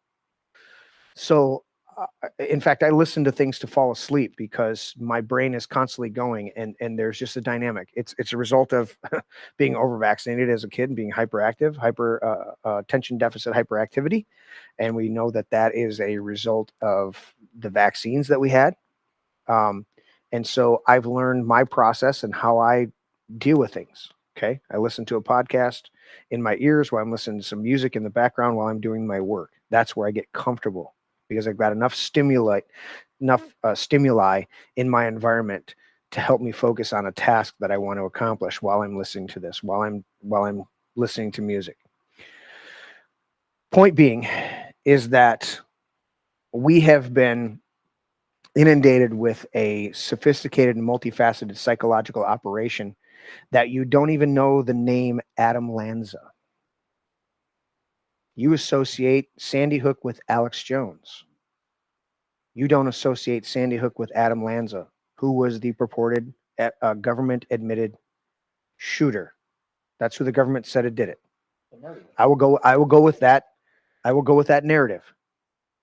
But we don't even associate Sandy Hook with Adam Lanza. We associate Sandy Hook with Alex Jones, who covered it for 17 minutes on a show, and it's been shown in 17 minutes on a broadcast that he does 7 days a week for 30 plus years, 29, almost 30 years.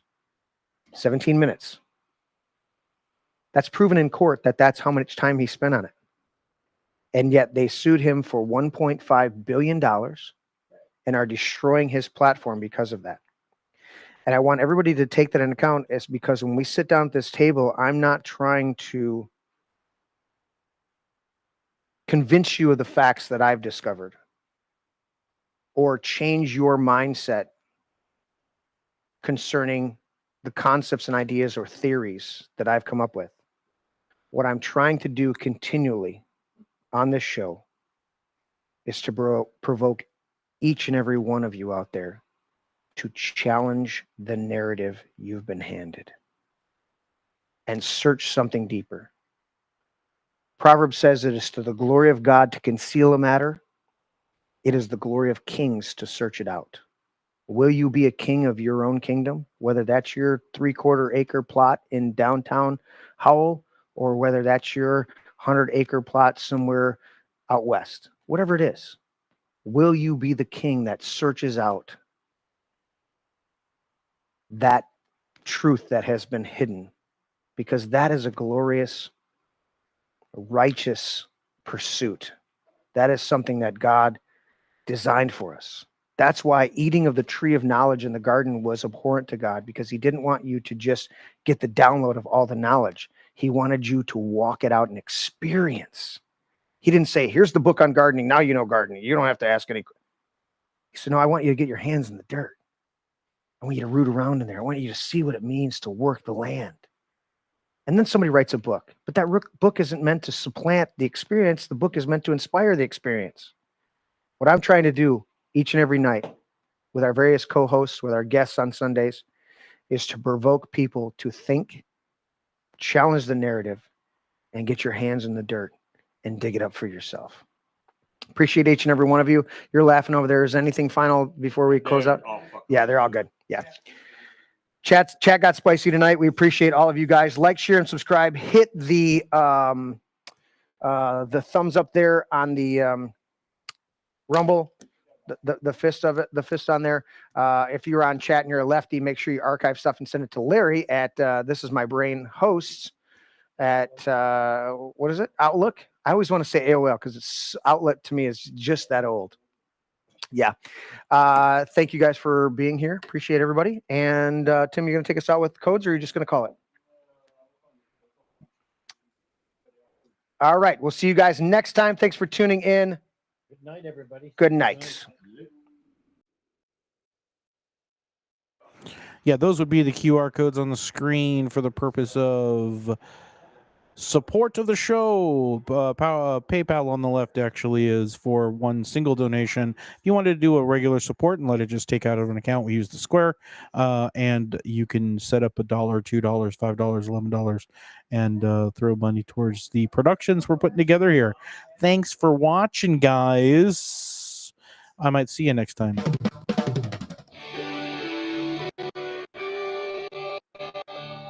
This is my brain. Dad, that's an egg. Yeah, that's an egg. Honey.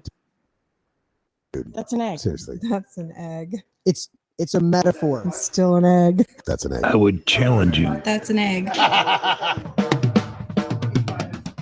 know my brain is not actually an egg, okay? It's a metaphor. Metaphor or not, that's not your brain. It's just an egg.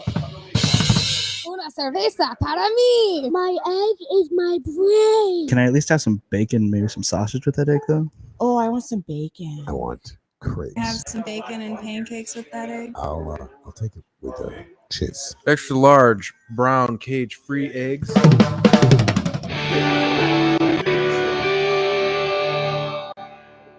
Can I have your brain with hot cakes? Sausage and toasting potatoes. That would be great. Does it have antibiotics? I don't know, man. I'm not good at this shit. Well, they got to be able to resist some diseases. You resist the disease. You got any hormones? Maybe. It's cage free. Vegetarian? Maybe. Are they vegan? No, I eat steak. Never apologize and never explain. Never apologize. Never apologize and never explain. saved a lot of money on shampoo and conditioner. That's why I shaved it 20 years.